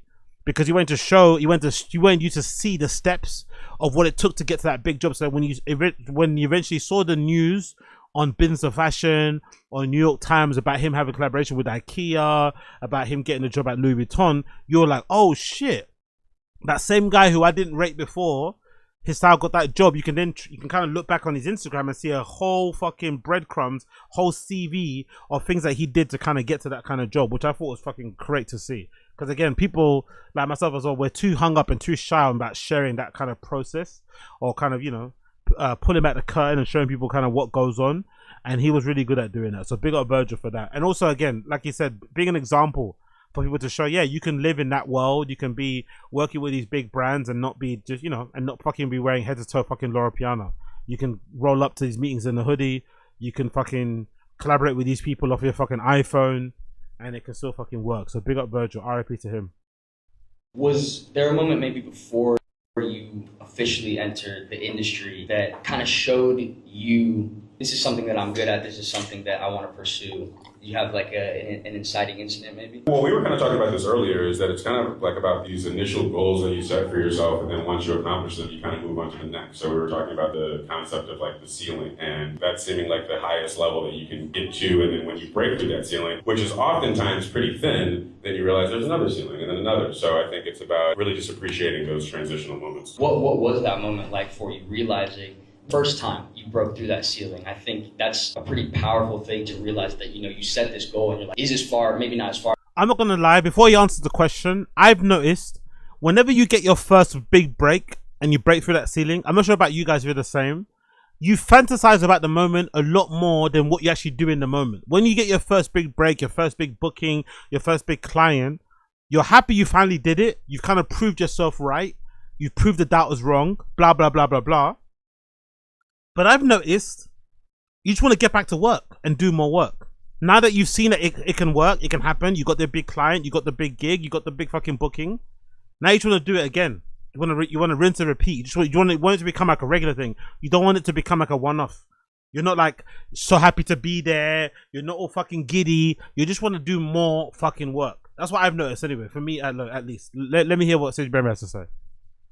As I can go, but this is like the most paramount thing. And then you get there and you realize there's so much more. Yeah, I mean, I think one of the first ceilings was maybe seeing someone wearing my shoes in the wild. Like, that was really cool to me. And now I'm somewhat jaded about that. But like, there was a time where I was like, oh my God, I drew this and now they're wearing it. That was really cool. And then maybe... Was there a moment... Being jaded about seeing people in your shoes must be wild, man. He must... I guess it's because he's just so involved. Because even then, he looks a bit tired even here, innit? He looks a bit tired. It looks like he's been...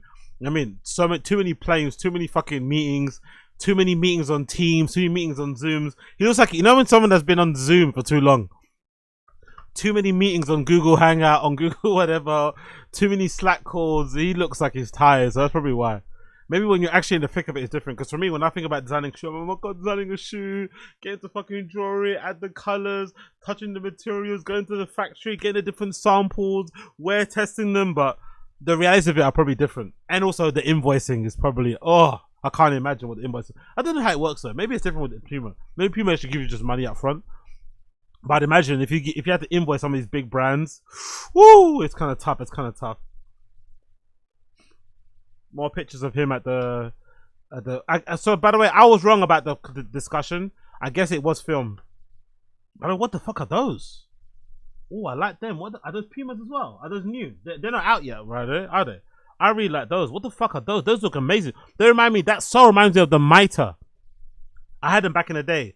The Mitre, New Balance. Are they 558? Is it Mitre Masterpiece? I had them in the different colors. Was that the one? Is it 558? Oh no, 580. I had those but I had to sell them because they were too small. I had like a blue and red and yellow one. Let's see if I can find them. Mitre sneakers, New Balance. That's the one. That's the one. They were like that. They were from wherever that pack is there. That's the one I had. Yeah, I had these. Oh my God, those are the ones I had. But I had to sell them. I had these ones. Oh, they're undefeated. No, they're not Mitre. Mine's a red one. Mine's a red. I'm sure mine's were red. Mine's were red. Mine's are more of a red color. Let's see if I can find them. Mitre sneakers, New Balance. Mitre, New Balance. And I think they're red. Let's see if I type in red if they'll come up. They're like a red mudguard. They were patent. That's it. They were patent as well. It was patent material. Let's see. Maybe let me just take out red. Let me just write patent. There was patent material. Mitre. Is it Mitre sneaker or is it undefeated? But it kind of reminded me of that sole. There was a Mitre. Is that the one? Patent pack. It must be that. I think it must be that one. But it's a different color. It wasn't this one. The patent. Okay, there was a patent pack. I think my one was red.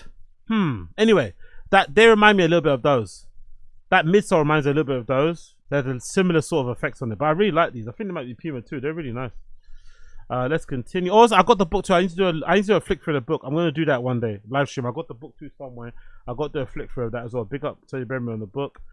About this relationship between asking and doing, and I'm curious your thoughts on that. Like, what is the balance between looking to people and being like, hey, I have this idea, how can we help bring this to life, and just doing it? I moved to California to design for Kanye. That job ends after about a year. I was lost. I didn't know what to do. I'm sure a lot of people in the room have been in that position of like, what's next? What is my value? After a year of figuring that out and freelancing, I was shooting my shot everywhere, applying to Zara, many different places, because it wasn't necessarily about the brand that I was working for. It was just about a paycheck. I reached out to Versace on LinkedIn, a designer from Versace. I proposed an opportunity. I explained that the sneaker industry is a multi-billion-dollar business and they have an amazing brand. By the way, this goes to show as well, reaching out to, I don't ever do this because I'm too shy and in my own head. But Salehe Bembury proved that story. It's important to reach out. Because if you want to reach out, he wouldn't have got that Versace job. He's a big fucking deal of a designer. He already kind of proved a lot. I think proved somewhat something at Yeezy during his time there. But he still had to like apply for a position at Versace through LinkedIn. I'm not on LinkedIn. I don't really agree with LinkedIn. I hate fucking people seeing your fucking CV. I think I showed too much of myself already online as it is. On people fucking knowing everything I did in work and shit. It's fucking annoying. But it is kind of important, you know? Not gonna lie, it's kind of fucking important. I probably should be on there. But again, it goes to show that if you don't reach out and contact people, it doesn't really happen for you. You kind of, and if people don't see you, and if you don't put yourself out there, you're never really going to get anywhere as well. So, you know, I'm kind of talking to myself here because I don't ever do that sort of stuff. I never reach out.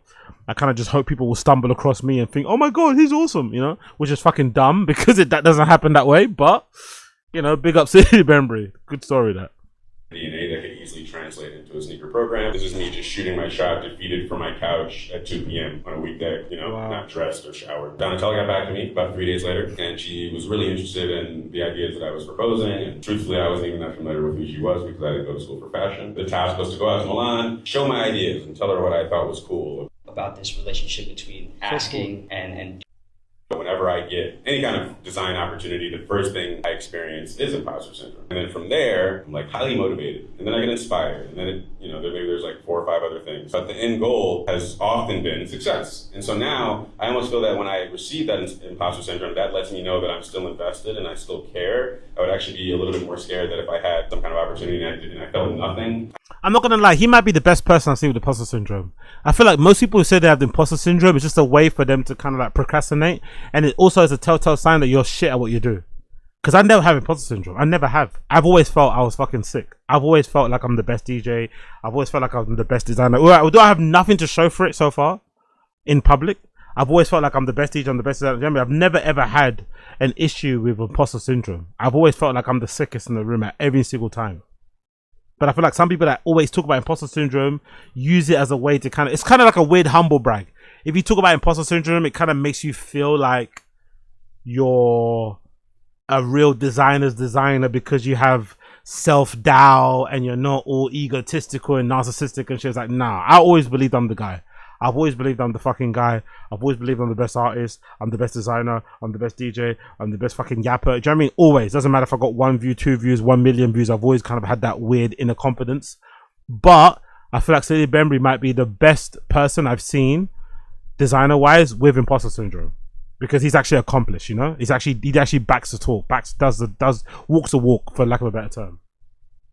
I think that would be a bigger issue. And obviously you've been responsible for so many foundational sneaker designs and designs in general over the last decade plus. For you, what is it like to see your work flourish in such a way? Because I feel like a lot of people who engage in creative practices, like you get so entrenched in the work itself, and then when you put it out, sometimes I know I've had friends that tell me that they like almost can't even look at it or like engage with it anymore. So for you to see these things that you're so involved with for so long pop off in such a way, what was that like? I think it just helps you. Okay, that question maybe answers why that question, big up that guy, that question was really good because that answers what I thought, what I was thinking, why he said he was jaded about seeing people wear his shoes now. Because I guess he feels jaded now when he sees people wearing his shoes, because when he sees people wearing his shoes, it reminds him of how long it took to get those shoes on that person's feet. And they have no idea. They just love the shoes because they're purple, or because of some detail on the heel tab, or because of this or because of that. But all he sees are the numerous back and forths he had with the head of whatever over the particular stitching on the toe box. The back and forths he had with the factory over this, over that, or some error that he doesn't like. Do you know what I mean? So I guess that's why he's jaded when he sees people wearing his shoes, because it's a constant reminder of just how laborious and frustrating and hard the whole design process is. It's not just simply, oh, you sketch this and it gets made, you know? There's a lot more that goes into it. Way I feel like lifelong imposter syndrome that I'll always have, but it's not as significant because I have a number. Whenever I get any kind of design opportunity, the first thing. Some pictures of him signing books, I'd love to see that.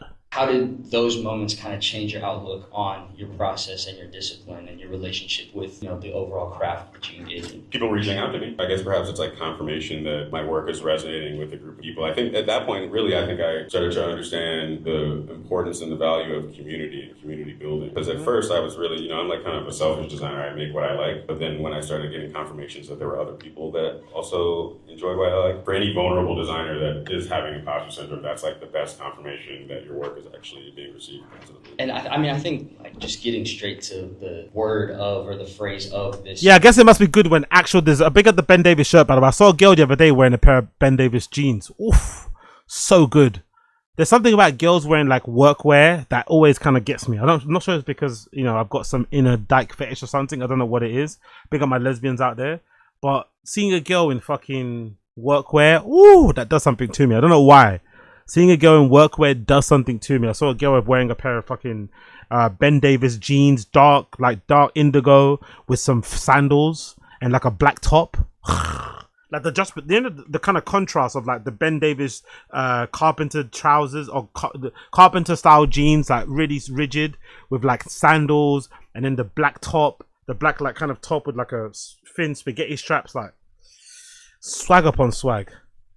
Entire chat that we're having. What does imposter syndrome look like for you? Big up who that boy. That's called narcissism. Well, call me narcissistic Aggie, mate. You can't spell narcissism without an A. An A for Agostinho. Big up who that boy. You cannot spell narcissism without an A for Agostinho. It is what it is. I am who I am. Big up fucking who's that guy? Big up who's that fucking guy? What's his fucking name? Tigger. One of my favorite songs now. Recently, I am who I am and I like what I like. Big up Tig, I am who I am, and also big up Len, who I am, which is another song too that I also like that came out recently that I've been bumping. So big up Tigger, big up Len. What did it look like for you in some of these early moments in your career? In my book, available on SaleheBembury.com, in almost every chapter I mentioned fear, and I just found that wasn't intentional, but I think with important jobs, earlier jobs, I was always fearful. I was fearful of imposter syndrome. I was fearful of getting fired. I was fearful of my work not being received well or not selling well. And recently I was having a conversation with... Fair enough, man. I feel like the only fear I've had with jobs is jobs discovering that I have like a passion outside of it.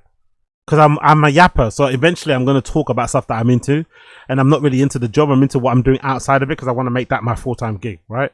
I want to make this sort of stuff, the stuff that I do full-time to pay my rent and to pay my fucking, you know what I mean? My lifestyle and shit, to fund my lifestyle. So I was always wary of and afraid of jobs finding out that I had a passion for like my career that was outside of the job I was actually doing. And I wasn't really passionate about community support or like marketing or like social media management, like I wasn't passionate about that at all, or operations. I was really passionate about what I'm doing now. So I was always afraid that they found my stuff online, which they obviously always did. I'm not sure. Do people Google people at work? Is that what happens? I've never Googled a person. I've never searched for somebody I work with ever in my life. I've never searched for them on Instagram or Facebook, but I think people do. Or maybe because of the algorithm with your emails and stuff. I don't know. People always find my shit somehow. Oh my God, I see you got a chat on you DJing. So it's really weird. So it's like, I don't know. It's just difficult, you know, especially when I was DJing a lot, like posting clips of myself DJing places or posting stories of me up at night at like 4 in the morning on a Saturday. And then, you know, then you can't call into sick work on a Monday because they know what you're up to, you know, they saw it. Which is why a lot of people have private accounts, but it's difficult if you want to be a DJ. You can't have a public facing account. You can't hide. You can't be private. So it's, I don't know. It was that was the only time I had fear, to be honest. I never even had fear about like probations. I didn't even care about that. It's like, you know, whatever. Let me get my money in the time being, and if you want to let me go after 3 months, cool. But I never really had that much fear when it came to jobs because I always felt like jobs were plentiful and you can get wherever you want. Yeah, I mean, you can get them whenever you want. Nowadays, it's a bit different. I feel like jobs are really hard to get nowadays. But back then, I was never really fearful about losing a job because I always knew, because I had confidence in my ability and what I did in the past and my CV and my ability to kill interviews. Because back then, I used to fucking... Nowadays, especially with Zoom and Slack and stuff, it's a bit difficult. I feel like interviews over FaceTime are harder to ace. Maybe it's just me. But I feel like I always excel in person. If you get me in a room with a hiring manager or the head of something, I'm going to fucking get that job. Do you know what I mean? In that room, I'm going to get that job. I feel like on FaceTime, it's a bit difficult. It's a bit difficult to connect sometimes. But yeah, big up City Bembury. Those moments kind of change your outlook on your process and your discipline and your relationship with, you know, the overall craft that you engage in. People reaching out to me. I guess perhaps it's like confirmation that my work is resonating with a group of people. I think at that point, really, I think I started to understand the importance and the value of community. What level of it is asking, and then what level of it is just like doing it, you know? Because I feel like now we're in a time that asking is still very much a useful tool. Good question. I feel like nowadays the kids ask too much, man. The kids nowadays be asking too much. They don't be putting in the work. They be asking too much. Work first. Get your fucking reps up. Get your 10,000 hours up. Get close to at least 5,000 hours. Then start asking. But don't be asking when you haven't even got fucking 100 hours in the game. Get your hours up. We're able to do more. I always get really surprised when people DM me and they're like, let's work, and I click their page and it's private and they haven't shown me any of the work that they're doing. So I think there's extreme importance, especially in today where there's like so many just facades as to what people are actually doing or what they can do. Whenever creatives approach me in the street and they ask for advice, usually the number one thing is make something tangible, you know, be able to present your work. I'm always impressed by when people approach me in the street and they essentially want to get hired and they have their work right there ready to show. And I think even with the Versace story, it wasn't like I was like, hey, sneakers are cool. I was like, hey, sneakers are cool because A, B, and C. And then when I went out there, I had this fat book of ideas and perspective to show them. So I think that you're always going to get hired that way, to be fair. If you make a specific mix for a specific club, or you reach out to a particular rave and you want to play there and you make a specific mix for them, or you reach out to a company that you want to work for, imagine you want to redesign their fucking coffee cup and you actually, you know, maybe buy the coffee cup and you make different samples of it to spec, and I mean, that you're going to get a job. You're going to get it. It's more likely you're going to, because no one really takes that extra step because it's a lot harder. It's a quote-unquote waste of your time. But going to that kind of effort, it's really impossible for them to turn you down. It really is. They're always going to be interested in working with you. I think along with asking, you have to do. What level? Yeah, so big up City Bembury, man. Fucking legend.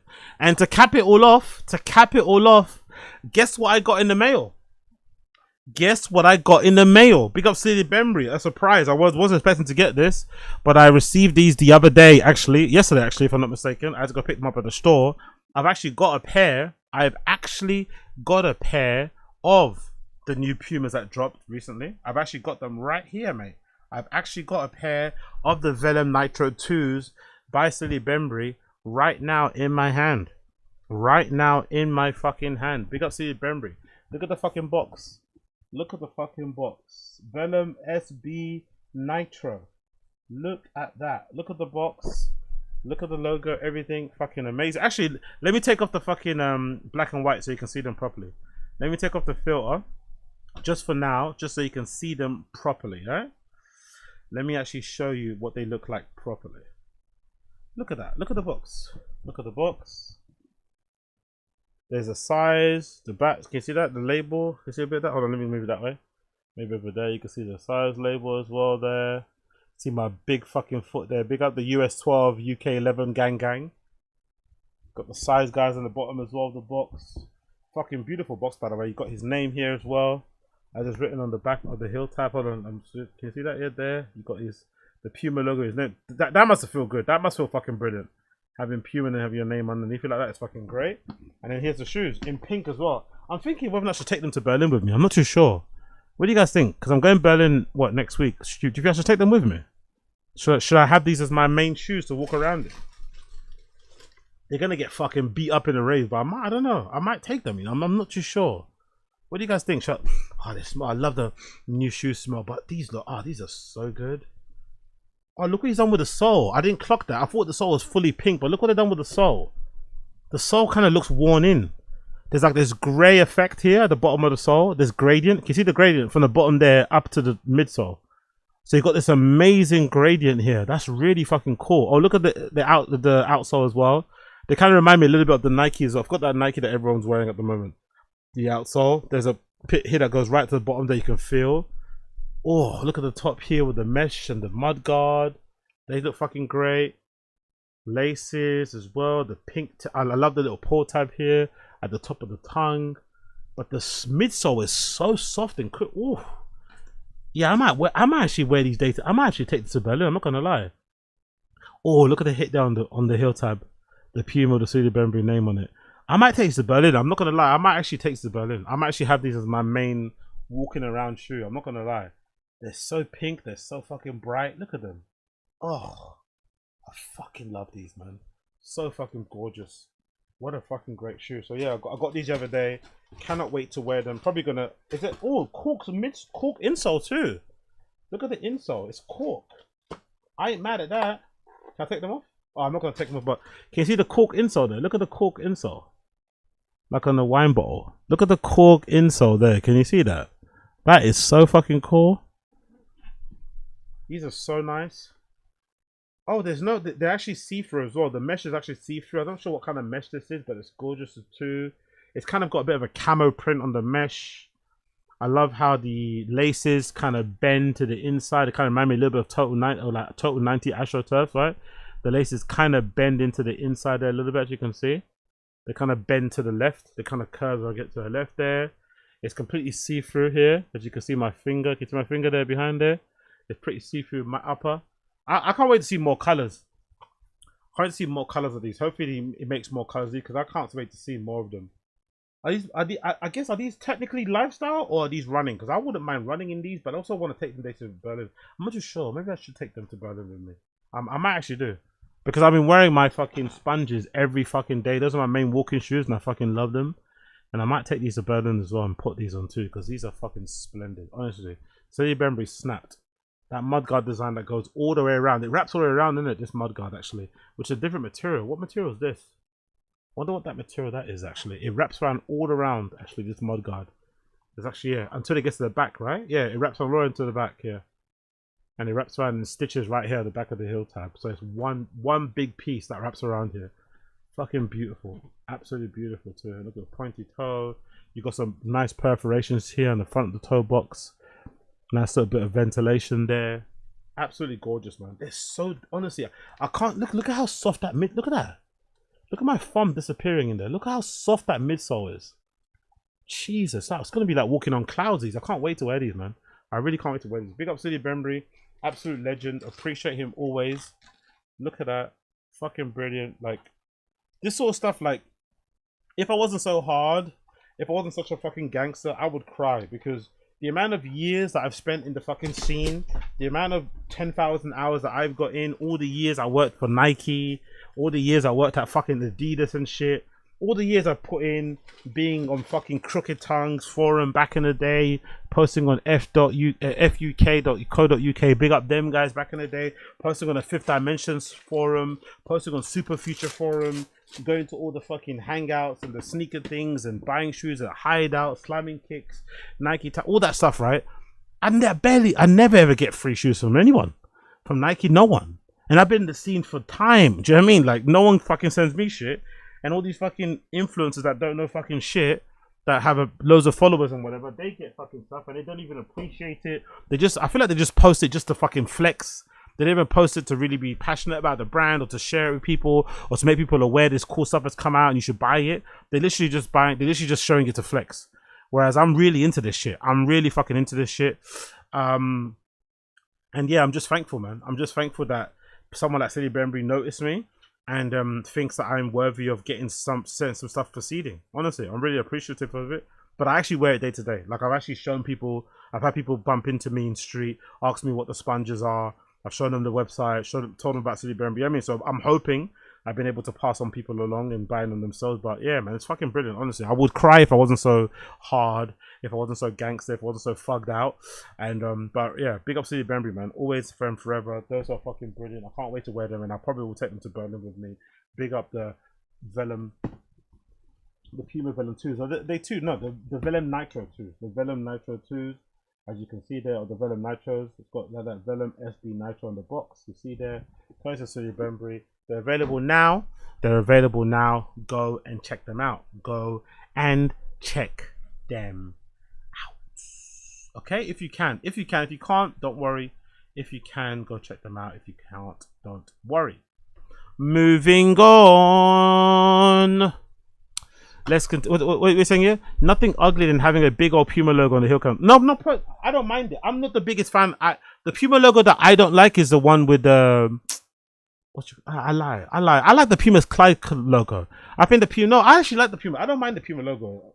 I'm not gonna cap because I had those cheetah print ones that I really liked as well. The Puma. To be fair, Pumas don't have a lot of good models. This is for me, for the original. This is really good.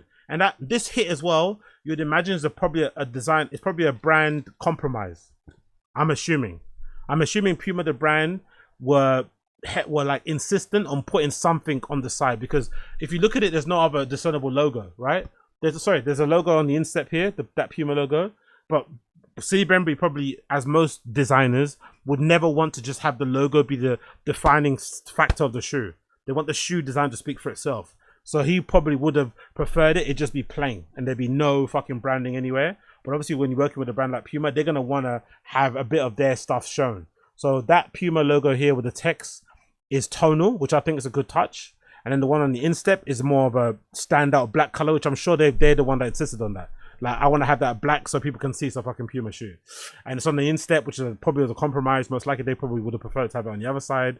But I don't mind it. The only logo that I don't really like probably is this one with the actual Puma. I don't mind that kind of like swooping logo, and I also don't mind the text logo. I think the text logo is actually pretty decent, but I don't like this cat one. I'm not too fond of it. But I think it works well on this because it's on the instep too. As you're walking, you can't really see it. Do you know what I mean? If you're walking on the outside, this is what you'll see. Yeah, most of the time you can't really see it on the instep. So I don't really personally mind it. I think it's a good compromise. I think it's a good, and there's not too much Puma. Look, there's a little heel tab, there's a little pull tab here on the tongue that has the logo as well. But for the most part, it's mostly his branding. Look, it's got his branding here as well, the Velum there. So yeah, I think it's a good compromise. There's no lot, you know what I mean? Even on the outsole, see, look at this. There's his name there on that soft cushiony bit. There's his name there, stamped Salehe Bembury. But there's not a lot of other Puma logos anywhere on it. So I think he did a good job. I think he did a really good job. Yo, big up Auntie Ashley, big up Ashley Cummings, big up Ashley Cummings in the stream chat. I appreciate you. You're a legend. Yeah, so big up Salehe Bembury. But I know what you mean. To be fair, Puma in general just don't have great models. It just is what it is. There's not a lot of great Puma models really. There's not a lot of great Puma models. It kind of is what it is. But I guess they're trying to compete. But now is a perfect time for them to compete. I feel like there's more appetite for more brands. Back in my day, people didn't really like to wear anything outside of Nike. Nowadays, people are wearing New Balances, they're wearing Reeboks, they're wearing fucking, Mizuno, they're wearing fucking Salomon is one of the, I think fucking Salomon, however you fucking pronounce it, is one of the most popular brands I see out nowadays. I'm not sure about you guys, but I see way more people in the streets wearing Salomon shoes than I see them wearing fucking Nikes and shit. On God. Not sure if you guys agree, but in my area of London specifically, I see way more people wearing Salomon shoes every day. Like, they're so popular, they're everywhere, bro. People love fucking Salomon shoes. So I guess it's just one of those things. Actually, what's wrong with my head? It's so fucking shiny. Oh, it's a sweat. Is it a sweat or is it black? No, who cares? Anyway, let's get back to the black and white. Let's get back to the fucking black and white. Fuck this shit. Let's go. Let's continue. I was gonna also talk briefly, very, very, very briefly, about this news, courtesy of Houghton. Big up Mixed Mag, man. This is kind of sad, not gonna lie. Houghton Festival happened recently. Judging by the Reddit, I'm not sure what people are like, but I felt the Reddit, I don't know, people online are a bit weird. People online are a bit weird when it comes to raves. I don't know if there's like a thing of like, if you didn't go, maybe you're hating and seek. I don't know what it is, but I feel like the Houghton subreddit is just full of so much hate. Everyone just hating on it, but it looks fun from the videos that I saw. Houghton Festival looked fucking fun from the videos that I saw. And Houghton in general, I like as a festival because it offers something different than the other festivals. It's a bit more of a heads one. Obviously, the founder of the festival is Craig Roberts, whatever his fucking name is, who's obviously part of Fabric as well. So it's a whole different type of DJs that you probably wouldn't see in a lot of festivals, especially here in the UK. So if you want something different, a little bit more housey, a little bit more deep house, minimal, blah blah blah, obviously Houghton's your fucking flavor. And from what I've seen of the clips and the videos, Houghton looks like it's got a better age range. There's more of a diversity in the age range. It's not just people under 35. There's like anywhere between 18 to 60-year-olds there, which I fucking like. But according to Mixmag and according to Houghton, they confirmed it as well. There was a death at Houghton Festival. One person passed away at Houghton Festival. It's fucking sad, man. I'm not gonna lie. Fucking sad to read. For the most part, when I hear people pass away in festivals, from my experience, it's usually younger kids who are inexperienced. So a younger kid that goes to the festival for the first time, they leave really early in the morning. They get on it from when they left early in the morning. They don't eat or drink anything. They're just doing drugs the whole time. And then by the time they get out there and the sun is blaring, something happens and they pass away type of thing. But it's usually because of that, right? For lack of hydration, lack of properly kind of feeding yourself, and obviously maybe taking some bunk drugs, at least that sort of stuff. But then there are other things that happen too that, are just kind of like crazy mistake or crazy errors, crazy mistakes or crazy things. I saw a clip of somebody actually at Houghton scaling one of the installation speaker type of things. That was fucking nuts. And obviously recently too, there was another festival where, was it like a baby? Was a baby born and like a dead baby, or was it a dead baby or someone gave birth in the festival and just left the kid there? Do you guys remember that whole thing? Crazy. Anyway, let's read the fucking headline here. Houghton deeply saddened by the death of an attendee at this year's event. Crazy. I'm not sure if they had pre-existing conditions before they went to the festival or something happened at the festival that led them to passing away. But Houghton Festival released a statement in response to the death of an attendee at this year's edition. Let's actually check it out and see the whole entire statement courtesy of Houghton on their actual Instagram. Let's see it. Are the comments open? Nope, of course not. Makes sense. We are deeply saddened to confirm that a person has passed away at Houghton.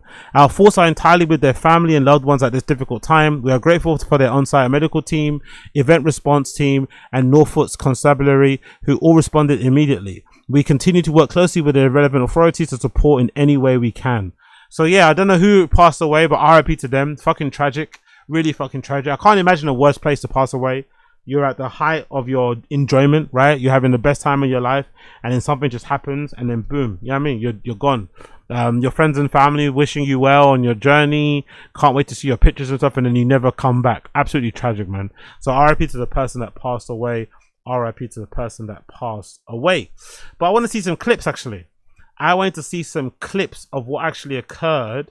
So I think I've seen, yeah, there we go. So there's some Houghton. So if you go on Houghton, the Instagram location here, on Instagram, you can see all the clips of people who went and check out their videos. So let me just check out some stuff from people at Houghton. What did they get up to? What was the vibe like over there? Only just starting to feel human after a phenomenal weekend at Houghton. And also I love this, by the way. People, from what I saw too, people saying online, there was a bunch of people just enjoying themselves. There wasn't a lot of social media usage, I guess, because it's in the middle of nowhere. It's kind of hard to get signal. But I do love everyone's kind of drip feeding the, reviews and the clips and the whatever of their time there as the days kind of go on, and not actually in the place itself, so people can actually have fun.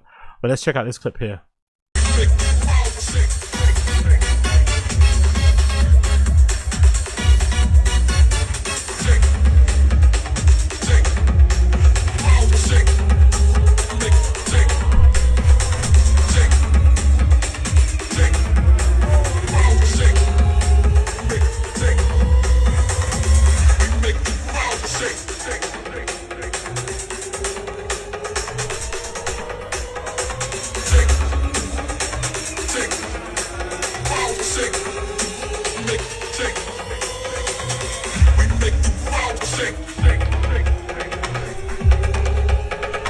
I know it's a video clip and I can't tell, but I think the volume is pretty decent, man. The sound is really good, and UK festivals are known for having terrible sound systems, but I wonder, because it's in Norfolk, because it's kind of, you know, in a countryside and not near to residential housing, I wonder if they're allowed to kind of crank up the volume a little bit more, because usually a lot of festivals in London or in the UK have terrible sound systems.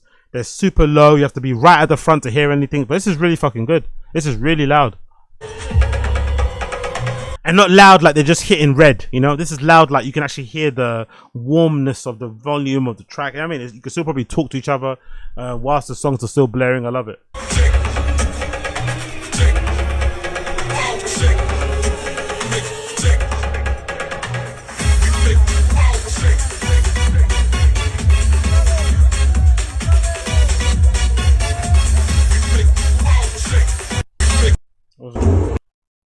Yeah, good pictures. Yeah, I think I saw a video of somebody scaling this. I think I saw a video of somebody scaling that particular thing. Maybe it was something like that.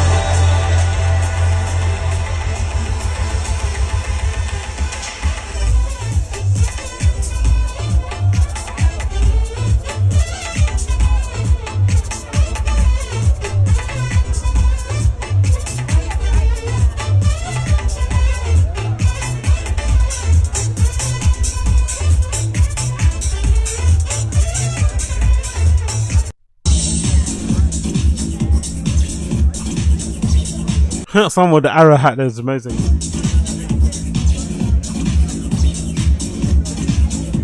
So that's pretty decent. Actually, let me check out the Reddit too. So let me check out the Reddit. Actually, what's that picture there? This is a good picture. Someone called Yonit. I usually come back from something like this feeling depleted. Well, truly, I've never been to something quite like this. I feel so recharged and refreshed despite minimal sleep. The forest, the music, the sound, the people. I've even had my voice, which I tend to lose after a weekend out. Wandering around, discovering new artists I've never heard of, nowhere to be and no FOMO to be had. Literally just guided by intuition, and if I'm enjoying the moment, I'm in.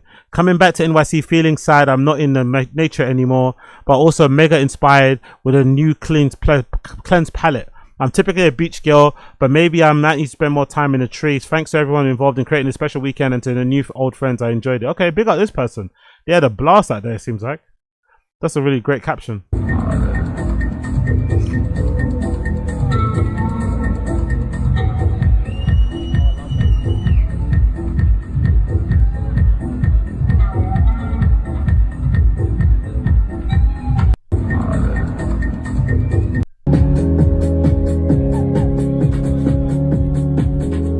Yeah, I think I'm not gonna lie. The thing, Houghton's really expensive though, isn't it? For a UK festival, Houghton's kind of expensive, kind of spenny. I'm not gonna lie, Houghton's kind of spenny. That might be like a $2,000 affair, maybe like $3,000 overall, including the tent. Because I'm not gonna bring my own tent. I'm always gonna just buy a tent there, and then everything else in between. It's kind of a spendy festival. It's kind of a slightly spendy festival. So would you rather spend that $3,000 to go to somewhere in England, or take that $3,000 and absolutely ball out at a place like fucking Nation of Gondwana? You know? That's the thing. Or maybe do all of them. Who knows? Because next year I think I'll be a lot more settled and I'll be able to go to a lot more things. But I'm not too sure. But how it might be, it's a proper bucket list one to go to because it looks like a vibe. I'm not going to lie. I love the vibe. It's not overly crazy. Again, the age range I think kind of helps. It doesn't, you know, full of fucking heads for the most part, which can be a good or bad thing. But for the most part, everyone's up for a good time. It's a great sound system, great selection of DJs. Crazy installations and whatever else it may be to make it like, feel special when you're looking at it and stuff and experiencing it, walking around different stages. And it's in the forest as well, which I think is kind of quintessentially a UK thing. Like forest raves is a quintessential UK institution, so I kind of like how it kind of, you know, takes back to that sort of stuff. And it's, you know, in Norfolk, a bit outside of London. It's a bit of a travel. You kind of get to decompress, unwind. I quite like it. I'm not gonna lie, I kind of need to go to a Houghton.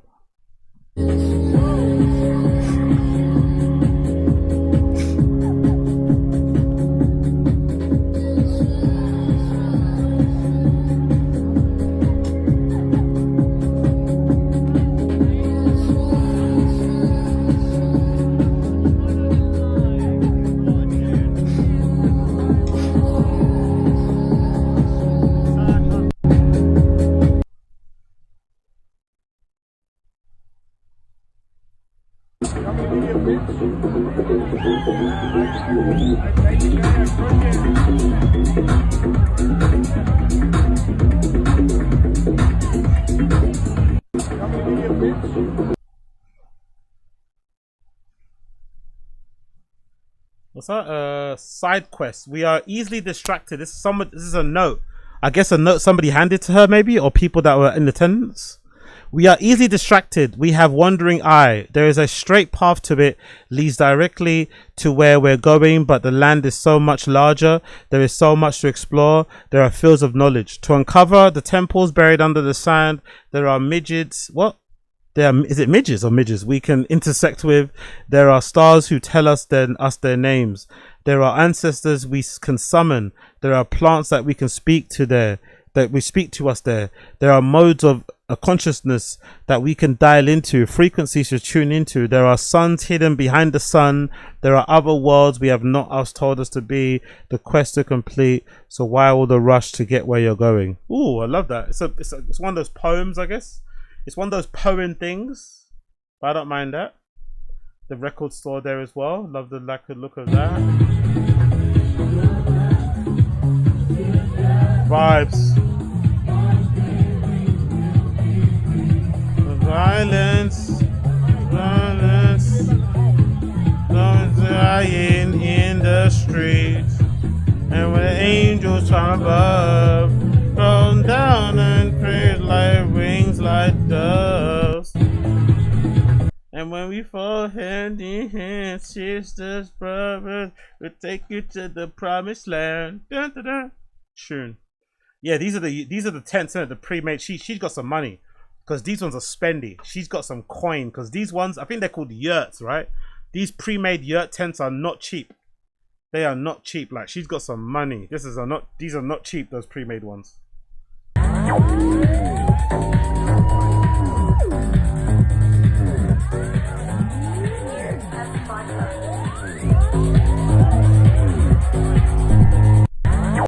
I love the way they lit the fucking trees. I'm not gonna lie. I love the way they lit the trees. The way they lit the trees is fucking beautiful. The way they lit the trees are fucking beautiful.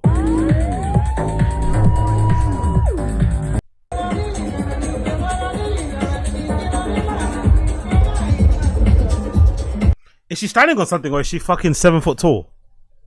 Is she standing on a box, or is she fucking 8 foot tall? Fucking hell. She's a fucking unit, innit? Big up her. Absolute lanky bird. Oh, okay, standing on something. Thank God. She's standing on a little tree stump. Okay, thank fucking God.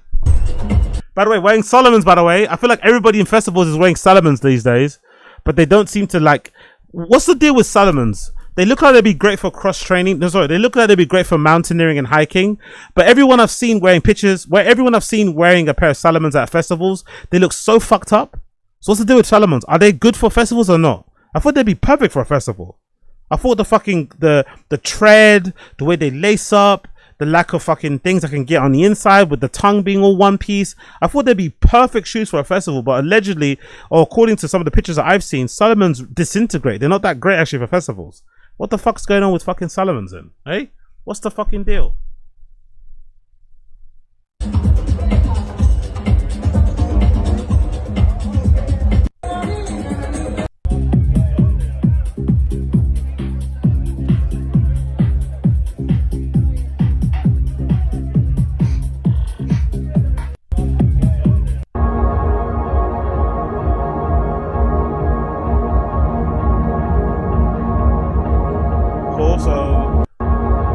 Big up Yonit, big up this girl called Yonit. Let me see, I want to see some pictures from the Reddit. Let me go to the Reddit actually. I think the Reddit's got some decent clips as well. What's the Reddit saying? Caliber, so anyone know this track?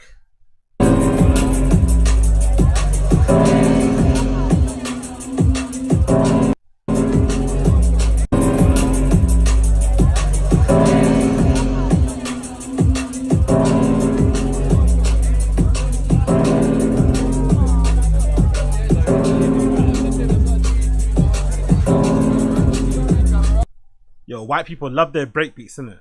White people love their... What do you call that? I call that breakbeats, right? White people love their breakbeats or their dub, right? White people love their breakbeats. What's saying here? What people are saying here? This person called Reptant or Reptant. So the following: There's a real flimsiness to the post-Houghton social media tsunami this year. So much content of IDs, 3-second clips, mislabeling artists, incorrect spelling, new digger accounts farming views. It's completely contrary to experience of the actual festival. A festival that has been nurtured and perfected by legends who paved the way for us. Being present there is a greater gift than the amount of views or likes it could. What's with this whole anti-social media thing in the scene as well? Like, relax, man. Let people, if people want to document their experience in a really cringy social media way, it's not for me. But let them do what they want to do, bro. They paid their ticket. They had their experience. If they want to share it in some fucking reel, in some fucking vlog, in whatever, let them do it.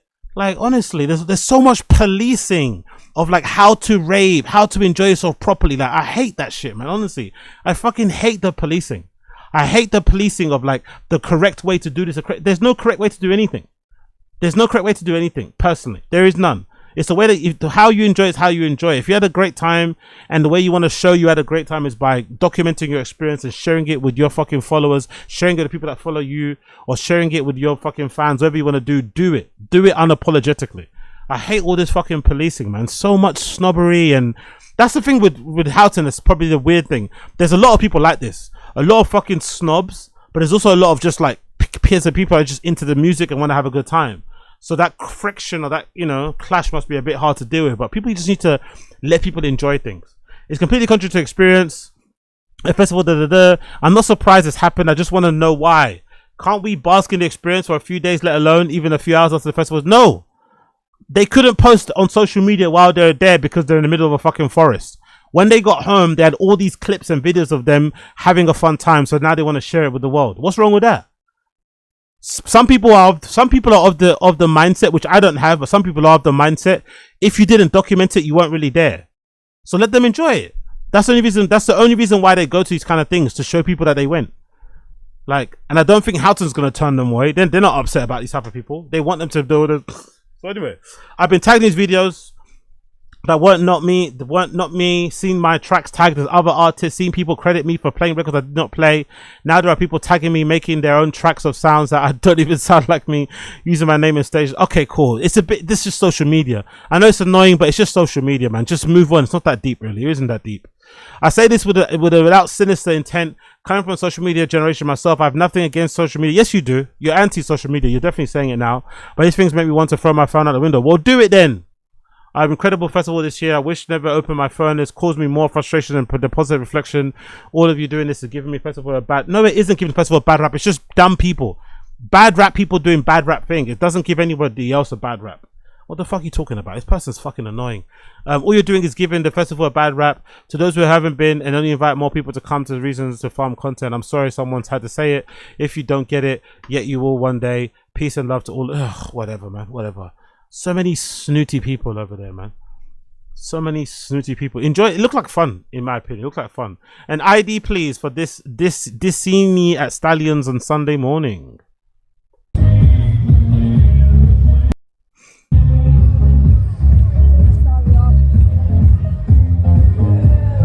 Okay, don't see much there. ID on this one.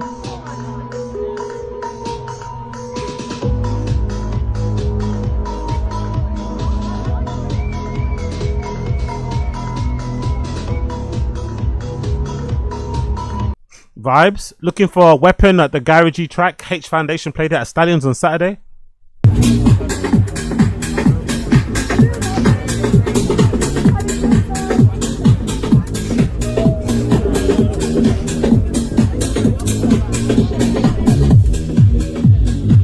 Yeah, that is a bit of a vibe. And who else lost someone lost their trainers. Bro, it's probably a good thing that you lost them. They're already beat up anyway. Lost my trainers. Why do you want them back? They're already fucked up anyway. Lost trainers, please help. Nah, they're already fucked up, man. Just buy some new ones. And then I think, what else we got here? Inject this into my veins. Bin. Yeah.